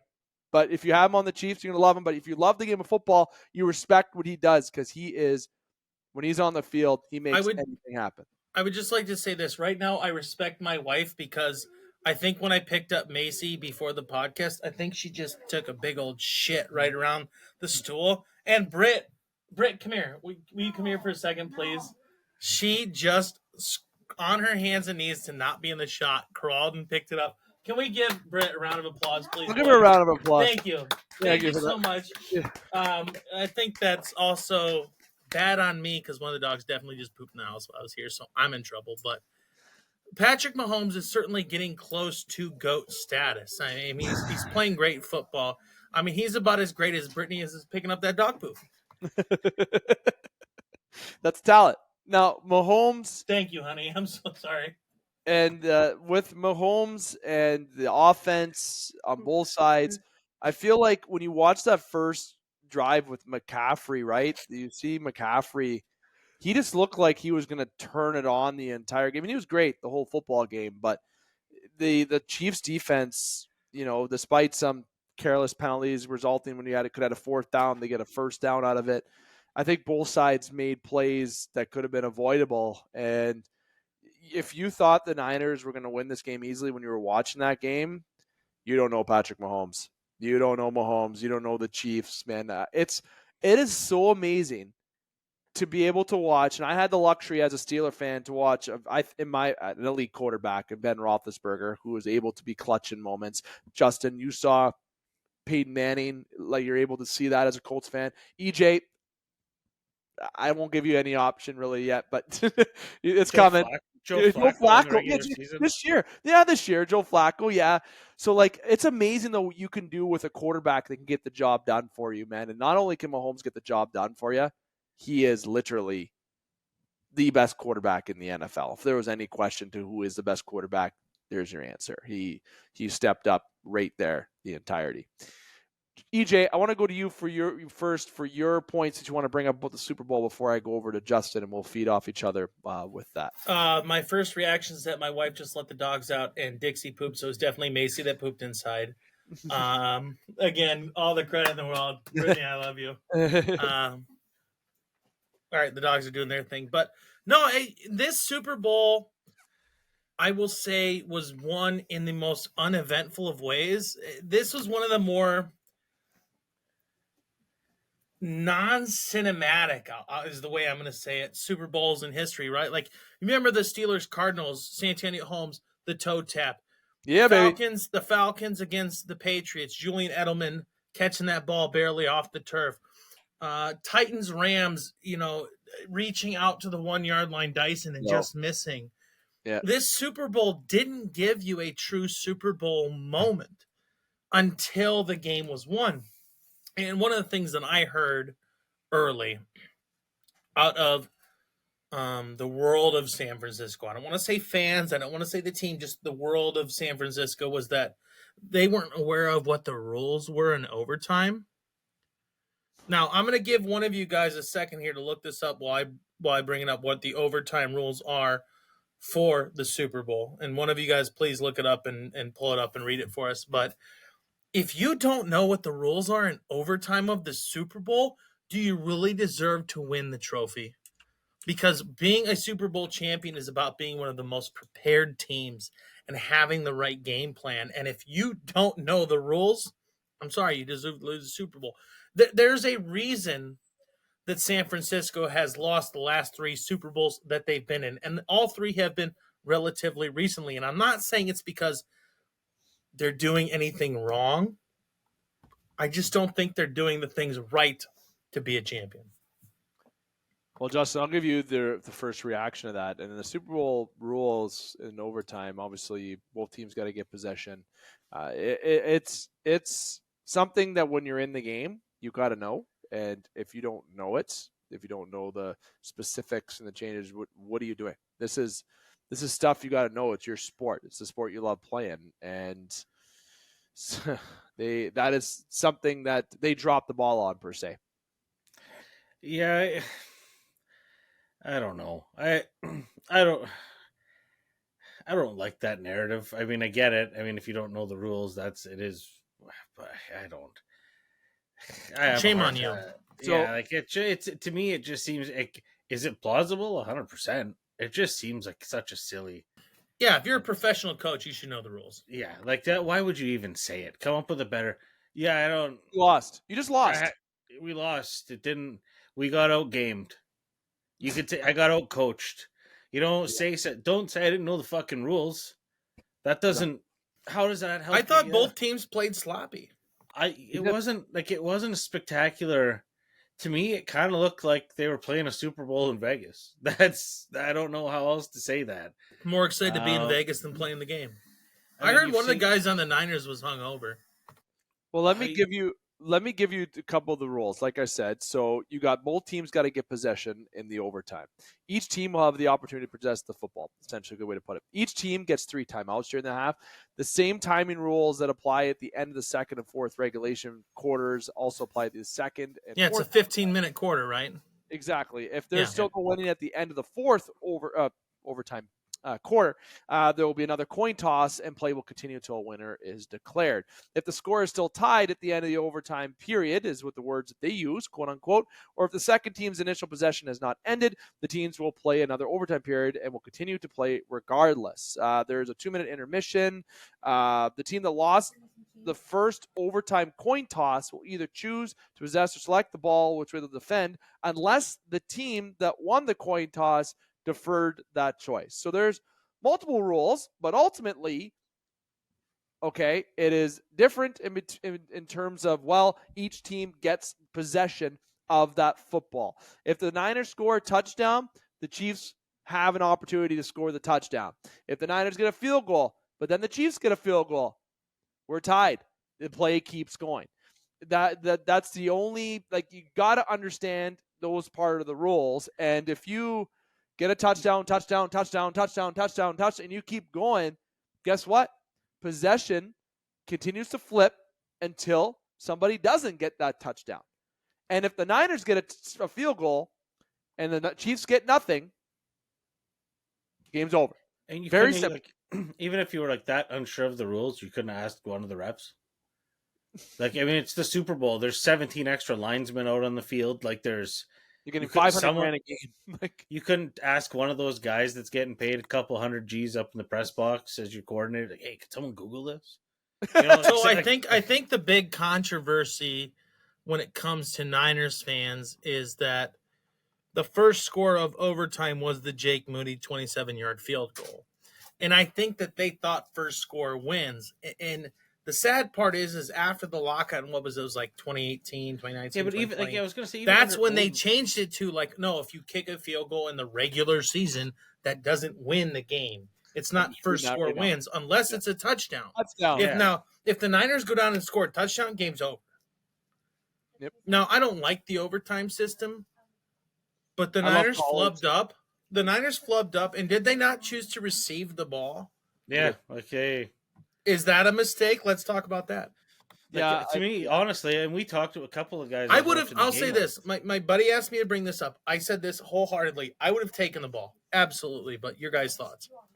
I would have waited because you got if the overtime rules allow you that opportunity to match, to see what you're working with. Yeah, see what if they're gonna come. Yeah, but you don't think if you're the Niners and all those offensive pieces you had 4 or 5 players with over 1,000 scrimmage yards this year. You don't think you would have taken the shot to score the first touchdown? I think I would have. No, here's why. No, especially if I'm the Chiefs. If I'm the Chiefs, 100%. If I'm the Chiefs, you take it. Let's see. Yeah, because Mahomes is very good under pressure, but he's better under clutch, and there's a difference. Mahomes is good under pressure, better under clutch, which means that if he needs to step up, he will. He has that pedigree. Brock Purdy will eventually get to that point. I think he will win a Super Bowl. Well, why are we saying he will?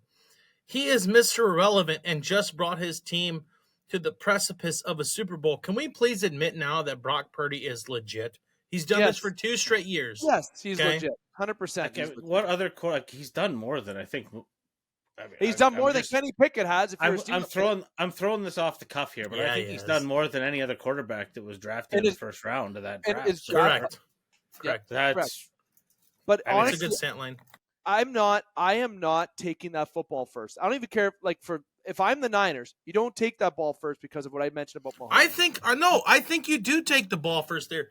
Because if you can go down with the skill that team has, okay, I'm going to trust my offense to go down and score a touchdown because now you're going to force Patrick Mahomes and Andy Reid and Travis Kelce and all those great pieces that they have to potentially make a decision that they're uncomfortable with because they have to go for it on fourth. I think it's not a bad call.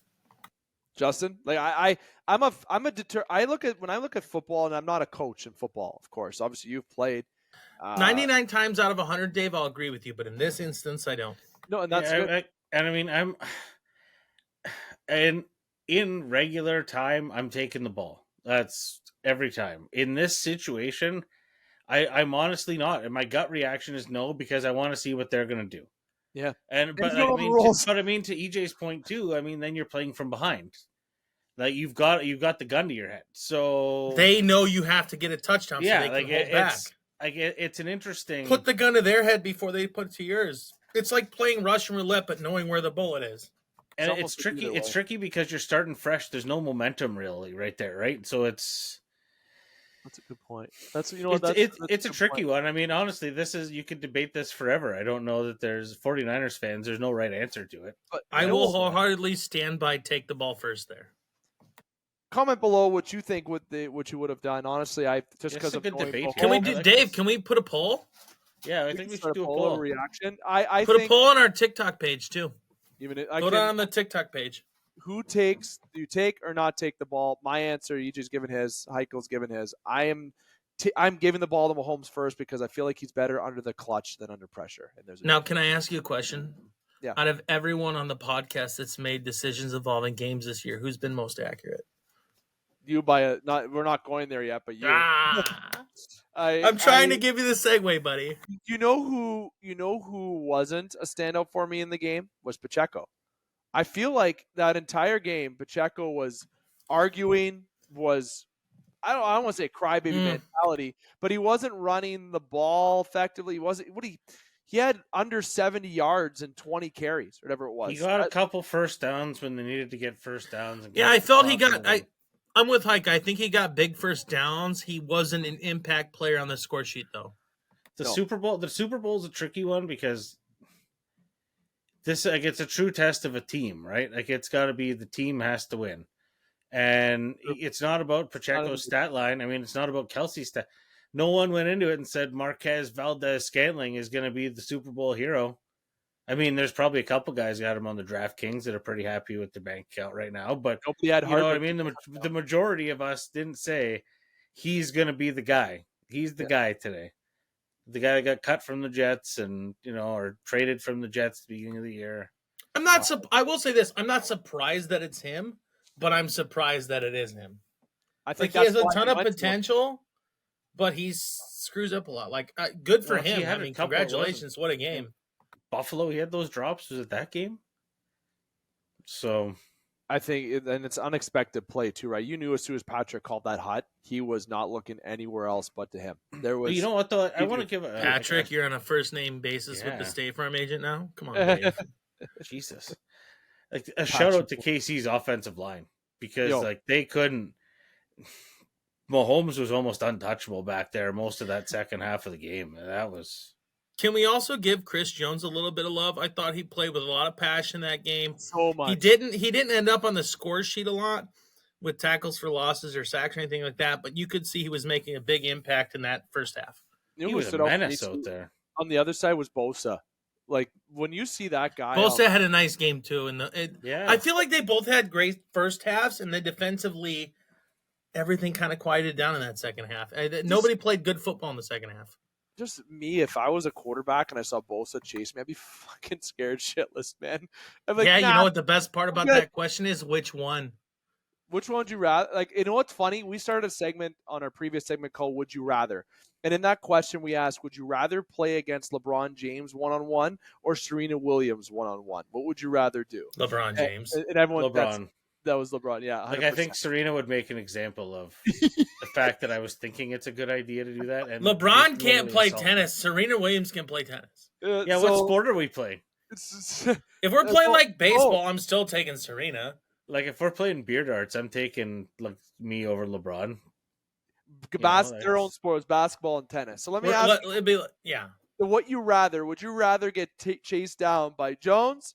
Well, it's different example, but let's just use that as an example. Jones or Bosa? Me? Yeah. Jones, you're going to see it coming. Bosa's going to hit you on the backside, and you're never going to see him. Yeah. Jones is coming right in your gut, and you're just going to be like, huh, boom. Take Chris Jones all day. Mike, you can answer that. Yeah, I'm going to go with the Chris Jones one. Honestly, Bosa, you can't prepare for it because you don't know where he's coming from. I would take Bosa over TJ Watt.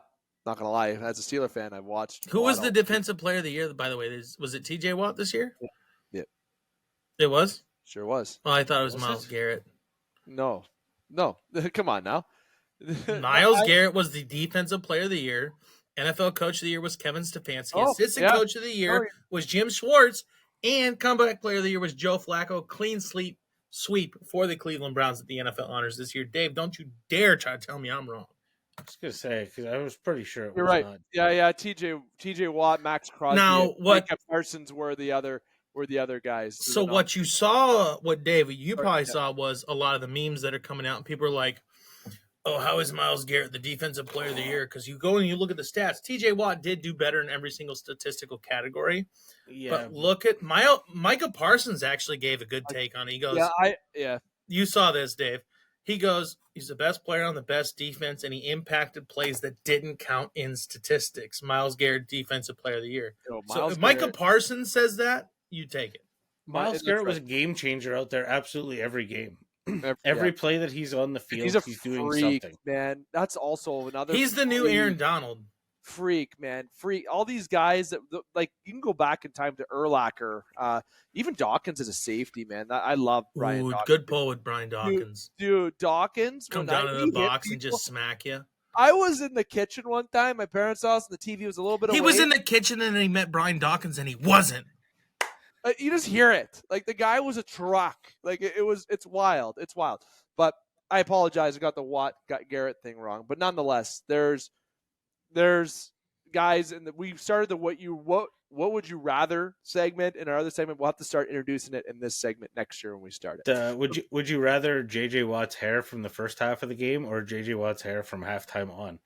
Halftime on every time. Halftime on. So in the Super Bowl, obviously, there was more storylines that came out. Let's talk about Usher for a moment. We don't have to go too much on this topic if we want to. I want to give it a little bit of a point because, when Usher was announced as a Super Bowl halftime show, there was a question where oh, people wished it was Taylor Swift or people wished it was someone else. I as much as I think Taylor would be a great halftime show, she'll never do it. She doesn't need to. Okay, she's too big for that. Let's just say how it is. She is. I don't think she will. Down the road in the future, maybe when she's retiring. But when it comes to Usher, I enjoyed the halftime show. I think for what I'm not a big fan of Usher. I don't jam to Usher. I know some of his songs. I know obviously a good amount of his songs. I'm not massive on Usher, but I respect him as an artist, and he's a hell of a dancer. He put on a good show, I think, had the rollerblades, the jacket. He had dancers going on. He had, obviously, Lil Jon show up. He had Alicia Keys show up, which, obviously I don't think Swiss Beats was really liking what, Usher was dancing behind Alicia Keys. If you know what I'm talking about, you know what I'm talking about. Overall, I do grade the Super Bowl halftime show as I give it a B-. That may be a little bit high. It's not even close to the best halftime show I've seen. Not even close. But I don't think it was bad. I think for Usher's sake, he did pretty good. I don't mind it. Yeah, I don't know. I've learned a couple of years ago, I'm not here for the halftime shows anymore. That's not having it. EJ, what are you biting for? What are you biting for? What are you biting for? You couldn't have been more wrong. I was up and dancing and getting it. My wife, right? We were watching the Super Bowl together at my favorite establishment, Moe's Pub. And they're friends of the show. We get to say that for free here. But it was we were watching it, and as soon as I saw Lil Jon, I looked to this lady in my left, and I was like, $20 says Ludacris is up in the next 60 seconds. She's like, no way. It's 2 seconds after. Watch out, my outfit's ridiculous in the club, looking so conspicuous. And wow, these women all on the prowl. Dude, I was right there, lyric for lyric, just getting it. And I'm talking oh yeah, some dancing for the camera. Yeah. My wife was so embarrassed by my behavior. It was fantastic. I couldn't have been more proud of myself. What a great halftime show. Anybody that graduated between 2000 and 2007. If you didn't like that halftime show, you're un-American. I did like it. Just I've seen better. I think it was or non-Canadian for that matter. I was surprised. I wasn't a fan, but I mean, I'm just a rock guy. That's where I'm at with it. Dude, that halftime show slapped. That was the sick. Lil Jon appearance. I was down. That pretty well sold me on it. The first half was a little slow. The beginning. If you didn't know Usher, the beginning took a minute. Yeah, but the roller skates was impressive. The Alicia Keys bit, as soon as I saw Alicia Keys, I mean, bang, I was there. But the Lil Jon, Ludacris, that kind of threw me back to the old Need for Speed Underground days. Jermaine Dupri. Oh, everybody thought that was Gnarls Barkley at first. It was not. Fools. That was Jermaine Dupri. However, apparently there's new Gnarls Barkley music coming. That crossed my Twitter feed earlier today. That's my information. Also an Atlanta guy, isn't he? I believe so. I don't know. So overall, might know his basketball team though. You'll have to tune into our next show to find out. I gotta see you brought up the graduates, and we're close to the same age. EJ and Justin and I we're all close to the same age, and you all grew up. If you went to the bar, you heard Usher. Yeah, you heard. Oh my God, I'm DJ. Oh my God, falling in love. Oh my God, drawing a blank. Alicia Keys. Yes, there's so much more. I'm just thinking on the spot here, but it was overall entertaining. I know the hate online. Burn. There was the worst No, it wasn't. The people that said it was the worst halftime show ever are the people that just don't like his music. Those are the people that are wrong. They're wrong, 100%. Yeah, it was definitely not the. It was not my jam. Rihanna's was worse. I love the Eminem one. That's not everyone's jam. I love the Eminem one is probably the most controversial. But I honestly I enjoyed Eminem's really well. I thought this slapped harder because it hit a lot more check boxes for all across the board. than the Eminem show did. Rihanna's. But I thought Eminem's had the most talent. I know Rihanna. Like, how long was 50 Cent hanging upside down in the Eminem one? It's like facts that I want to know. So much hate last year. Isn't that the same amount of time that he did in the music video that he filmed for that? Isn't that the gimmick there, that in the video wasn't he hanging upside down doing sit-ups? Yeah, I think that's the reference there. There EJ. See, the fans that know 50 Cent know. See, I don't know if you're a big fan of 50 Cent, but I'm a fan of it. Also known as Curtis Jackson, for those that are wondering. Now, the Prince one was pretty good. That's probably that's like probably my all-time. Yeah, but he made the guitar too much like a wiener. It was weird. Lady Gaga, I'm not a fan Purple Rain in the Rain, like that's pretty good. That was dope. Or hold on, the best halftime show of all time is Janet Jackson's boob. True or false? I saw this many. Favorite halftime show is the Dr. Dre one with Eminem. Not gonna lie, Kendrick Lamar, all those guys showing up. I'll go this one for me. The Usher halftime show is probably my new favorite.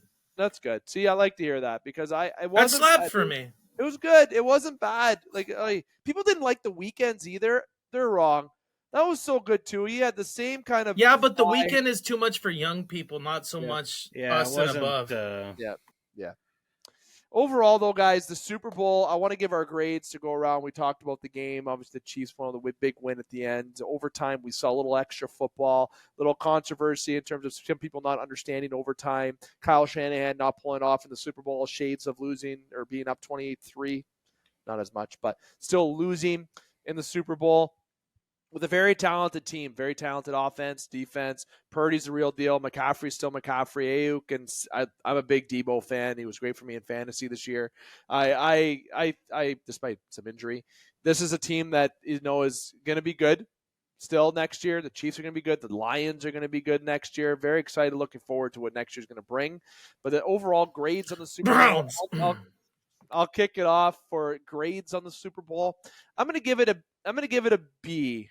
I had to hesitate there for a minute. I'm going to give it a B+ because, and I'm hard on that plus. I'm more on the B, but I am going to say B+ because I did it. I did say it. I like it because I think defense really shone in this game. We saw a little bit of overtime. We saw a little clutch performance by Mahomes. We saw a good halftime show in general.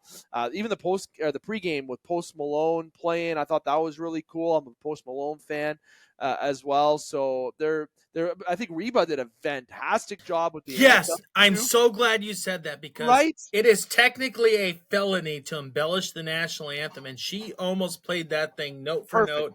I looked. Britt is in here. She's cooking right now. Hey, was I not impressed with Reba? Say it louder. Yeah, I was. I almost always complain about the national anthem. Did I complain? No. That's my wife right there. She knows. You did it. Reba nailed it, dude. I might be wrong on this, but I also think the flyover was like an all-female flyover for the first time, and I don't think that got any mention. Oh, sure. I believe it was, and I think they did mention it. Because I'm an Air Force vet. There's no way I didn't. I'm pretty sure you're right. I didn't catch it, but I knew going in. Like I watched a whole thing on it, like a half-an-hour thing talking about how fired up these chicks were. If it wasn't this one, it was a different one. But I know that this has happened though. I did not know that. Thank you for sharing that. Didn't know that. That's really cool. Hike's 100% on that. But I'm going to give it a B because of everything. But if you talk about the game in general, B+ because of everything. The game, I still say B+ because it had defense in there, had some offense, clutch moment. It had the storylines we wanted. I liked this Super Bowl. It was really entertaining. EJ, go up. I was going to go B- because I thought the game didn't have an iconic Super Bowl moment. I thought play was sloppy, but it was still a good game. Nowhere were you not interested in what was happening, but I was going to give it a C+ or a B-. I'll give it a B because, Dave, you said it, Reba McEntire. That is one of my favorite national anthems that I've ever heard, and I thought that Usher, you want me to go? I chirped. I'm going to get... I chirped Reba. Not chirped. That's not the right term. He was sick. When he was a coach, when she was hired as a coach on The Voice, I was like, I don't know if that's a good choice. But I watched The Voice. I'm like, yep. I don't like country music that often, but Reba McEntire I can listen to. And I, honestly, being a veteran, they tell you, it's a felony to embellish the national anthem. She sang that thing note for note, minus the very, very end, which you're allowed to get a little personal there for Just throw a flair feel. on it. Put a little feel on it based on the crowd. I thought she did that well, and no, I really do have an appreciation for the way that she sang it. Like Whitney Houston has the greatest national anthem of all time. Yeah. But I'm going to tell you that Super Bowl, right? it was all about emotional, all about emotion with Whitney Houston. But after that, take away the emotion of the moment. I thought this was my favorite national anthem of all time, hands down. Well said. Nothing wrong with nice, clean, you know what I mean, presentation. And EJ's Sing American. the notes. Listeners, just so everybody knows. And it's my anthem. EJ Russell, it's a good one. American. It's such a good one. EJ is American. By Frederick Scott Key.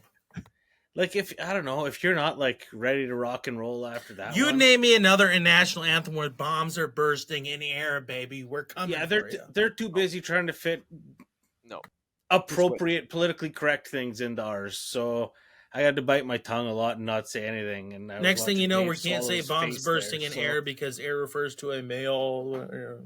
Yeah, well, guys, heir to the throne. If you were a Canadian, they couldn't even talk about bombs bursting because they'd have to carbon tax it. So no, if you were talking about bombs bursting in Canada, you'd have to register it first. Yeah, well, we'd have to have the money to spend on the bombs. And pay the tax. Although I will say this, I'm always really surprised, and not to get political, and I'm not trying to be. I'm always really surprised about gun laws in Canada because y'all hunt a lot. It's kind of a shit show, but no comment. But like, yeah, the people. There's some silly rules. Yeah, there are, but yeah, they are. But the rules aren't necessarily super enforced. So because there's nobody there to enforce. Yeah, so it's yeah, I mean, Justin, your grade. I want to give it like a hard C, but the reffing crew is what saved it for me, and we're gonna give it like a B minus. I'm gonna copy EJ here. They were good. The refs out there, they just let them play. It's like the refs were sitting there the entire time, like, hey, listen, guys, if this Vegas thing is gonna be like pretty regular, maybe if we don't stir it up too much here, they'll just have us back, and we can just keep coming back to Vegas for the Super Bowl. You know, nice, lightly called game. They called a few shots when they had to, but they stayed out of it. And to me, that, I mean, you just kept the clock rolling at times when the game was getting a little tough. Let them play the game. Yeah, like they let it go. They had a real good feel for the game and how it was going. It was well officiated game. And I was dropping bombs on the refs most of the season. I think that's a really good compliment. I thought that Hykel, I'm glad you brought that up. I thought that really was a well officiated. Honestly, for the amount of flack refs got publicly this year, the amount of conspiracies I was trying to fire up with them, like I thought any other championship we're going to watch through the rest of this year, we're going to be talking about some officiating. This one was nice, clean, no problems. Good to see out there. Congratulations. It's good old-fashioned football. Yeah, it was. I mean, defensive football always doesn't make for good cinema, and I agree with EJ in saying there wasn't really a Super Bowl moment, but a good football game nonetheless, and the better team won, and Andy Reid got his cheeseburgers. So he did, and Taylor Swift only had 1% of screen time, just so everybody knows. Boo!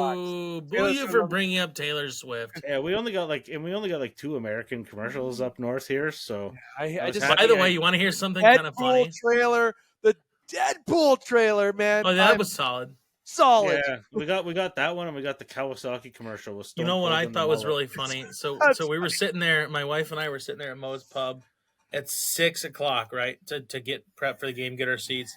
At like 6:10, a Riverside Auto Group commercial comes on, and I'm like, babe, watch this. And like 15 seconds in, there comes my ugly mug for a good 5, 6, 7 seconds of the commercial. If the bar didn't give me a standing ovation for that stupid commercial right before the Super Bowl, it was kind of cool. Oh, that's funny. You got one of the cash cannons firing out business cards. Fellas. By the way, if you need a business card, I got one right here. There it is. One only. Shameless salesperson. I always have one in my pocket. Come on, boys.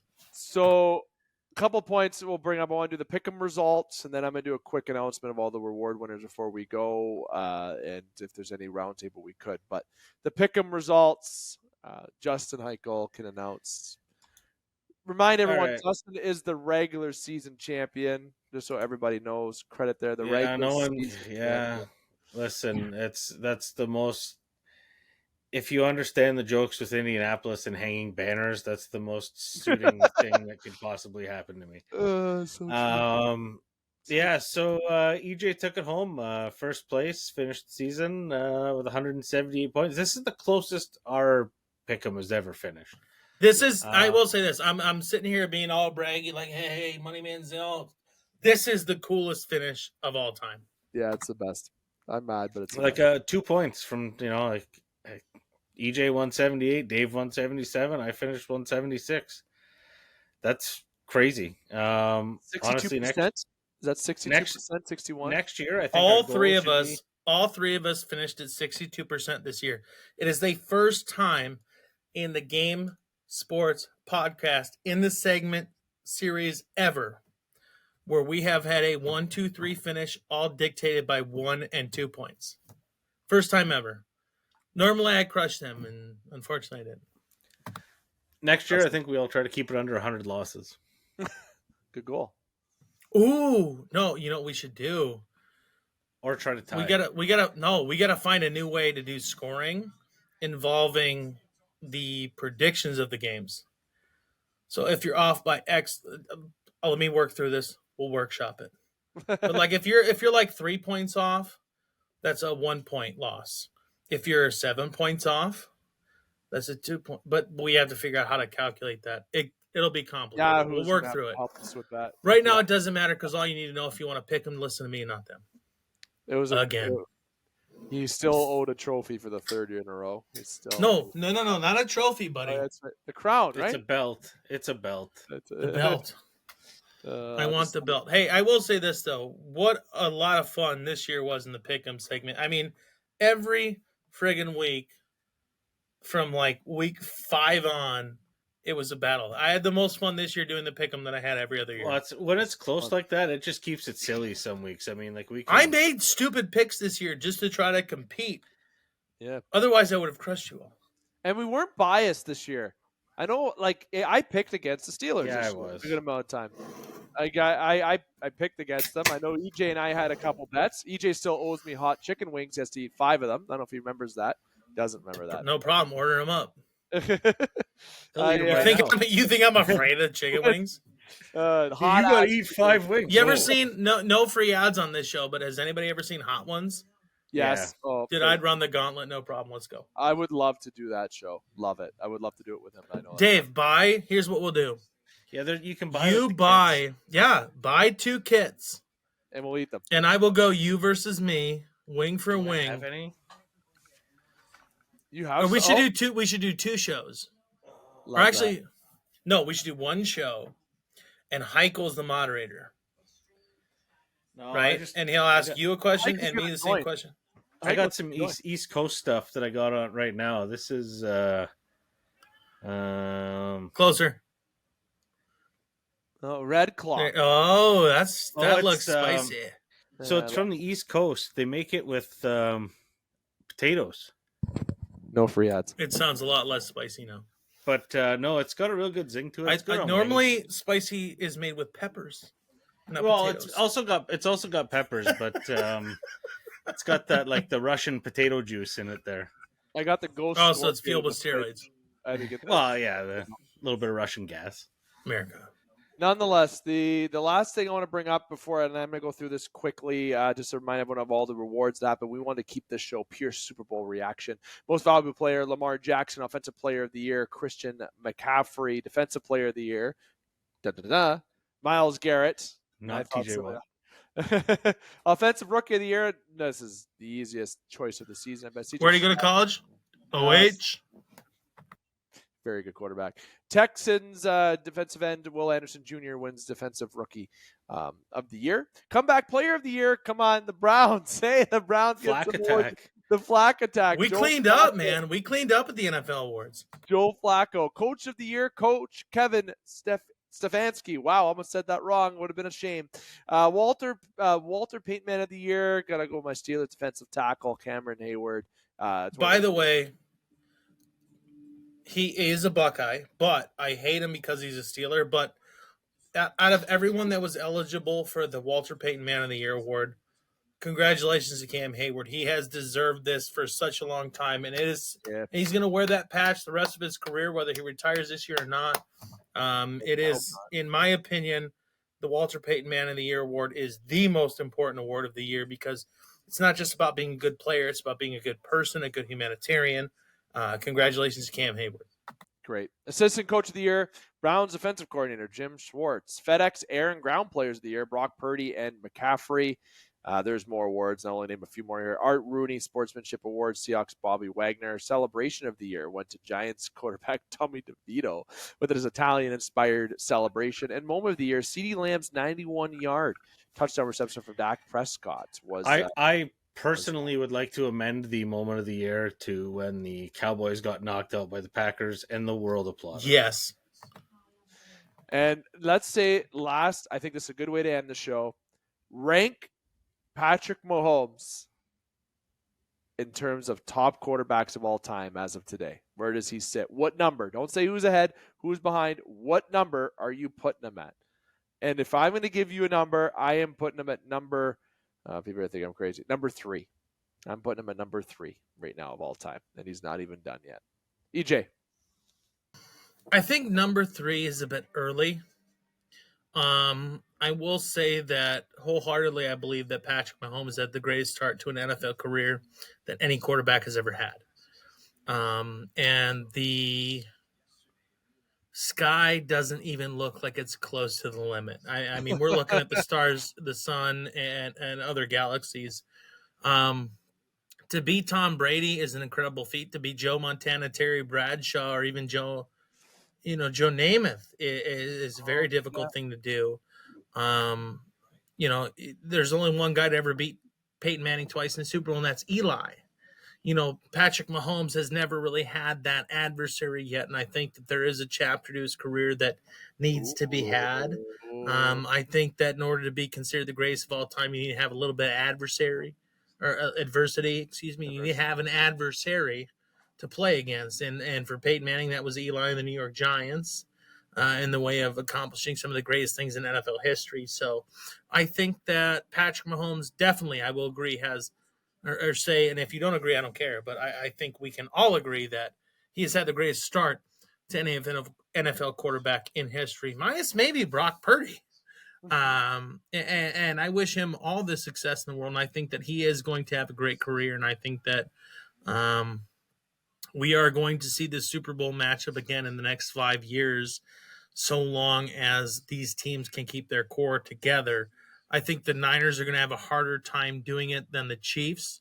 The Chiefs have managed to win 3 Super Bowls with the core that they have, including losing pieces every year, which is hard to do when you win championships. But congratulations to Travis Kelce, Cleveland Heights guy.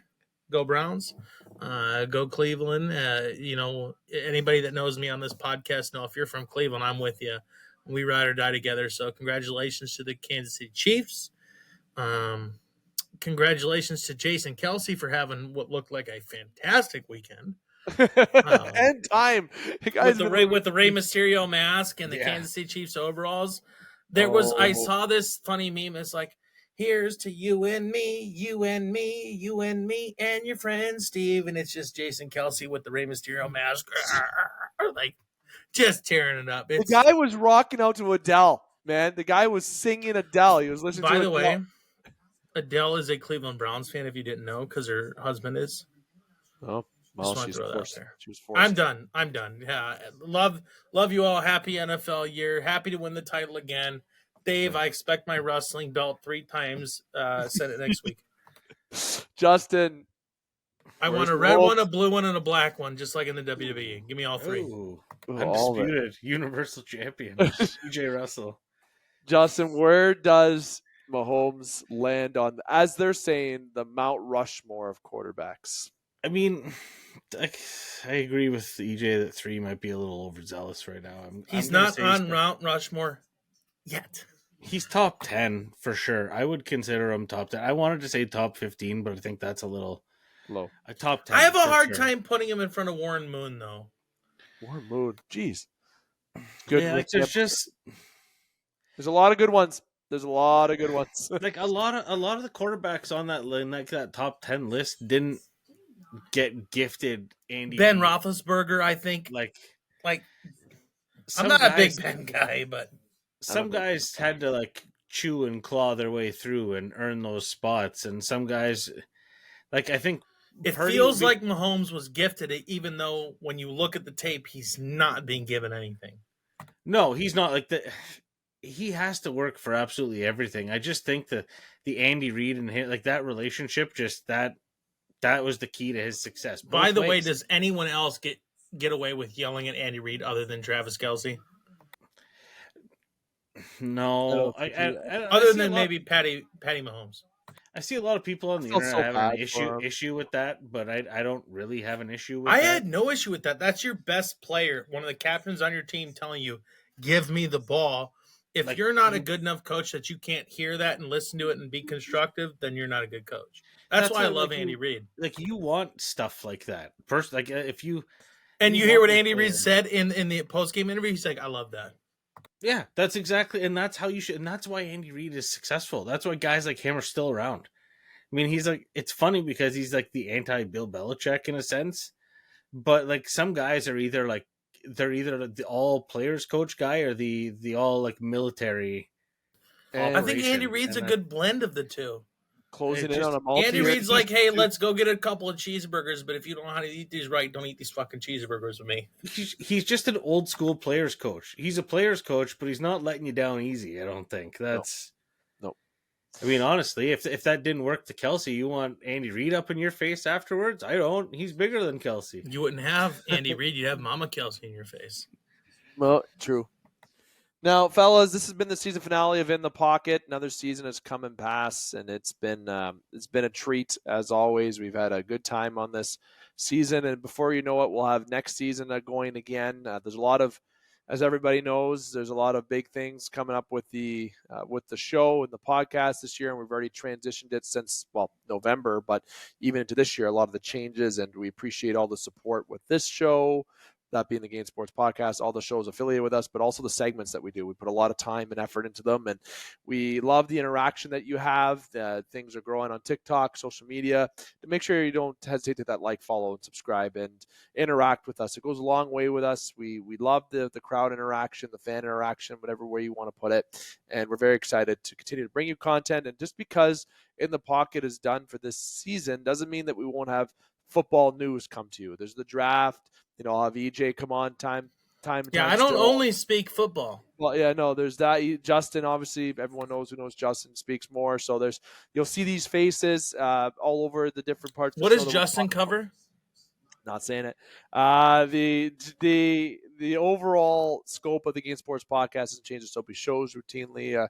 Just because In the Pocket's taking a break, it does leave a little bit of a hole in terms of content. But listen. Alex and I just talked for an hour last segment about WWE and other sports. So there's always content we can touch on. And I can always be, leaned upon for a little bit of hockey. Boo. There it is. I'll ruin it.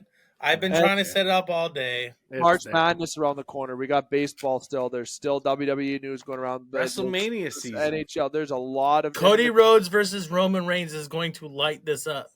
And the NFL is and The Rock's definitely going to be involved, for sure. There's draft. There's off-season. There is so much content that the game will continue to bring you. And, of course, interview shows. And we're going to be enhancing those shows as we go. So, In the Pocket is going to be taking a little bit of a vacation until big news comes up. But in particular, until next year. And EJ and Justin, I appreciate all that you've done with the show this year. And we're excited to bring yet another year once kickoff happens next. Be September. Right? September. It'll be whenever I say it is because I'm the champion. Like 7 months. Pretty well. No, we're gonna start talking about it as soon as the Hard Knock stuff comes out. So June, July, draft, August, excited about April. We'll be talking about it in 2 months. I was gonna say combines in 2 weeks. Combine, draft, free agency. There's a lot of news that we can touch on as shows come on. Well, we know there's going to be a lot of changes in the Colts organization because they stink. Yikes. I thought we didn't stink that bad, to be honest. I thought we stunk less than previous years. Yeah, I know. I was just trying to tell a joke. Don't be a dick. Don't get all hard on me, all right? What I mean, Madden is now free to play on Xbox Game Pass, everybody, if you're jonesing in the offseason. Xbox gamertag, Big Russ 9 CLE. I'll play Madden. Why not? PS5 is better. This has been the game. No, it's free because you're a cheap fuck. Yeah, if you got weird small hands to use the PlayStation controller. The Game Sports.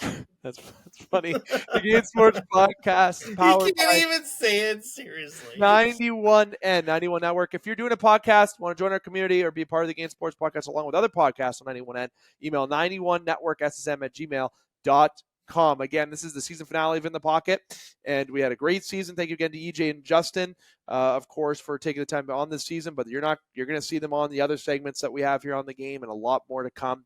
And as you probably noticed, last week we did take the week off. That's why we had a Super Bowl preview show prior. And because the files were corrupted. And we have one episode just this week, but we got special editions coming up and a lot more content. If you're listening to us on YouTube, Instagram, Facebook, but mainly TikTok, we appreciate those follows, and there'll be a contest announcement coming soon on TikTok and Instagram as well. A lot of big things coming on the game. So again, this has been the finale of In the Pocket. Again, thank you to you, the listeners, but also to EJ and Justin. Hope you both have a good night, boys. Thank you again. I much love to you guys, and we'll be talking soon. Love you guys. Love this group. See you next season, and I'll see you later. Justin, as always, my friend, thank you. I'll be around. You know where to find me. You'll be back. Playing with his Legos. I'll be next week. Oh yeah. Actually, his Legos are sweet. And for the last time of this show, for me to talk and take a breath after we have over a couple hours of content for you, I'm here to remind you: keep your stick on the ice, swing your bats, catch your touchdowns, drain your threes, and shoot your shots. Booyah! Yeah!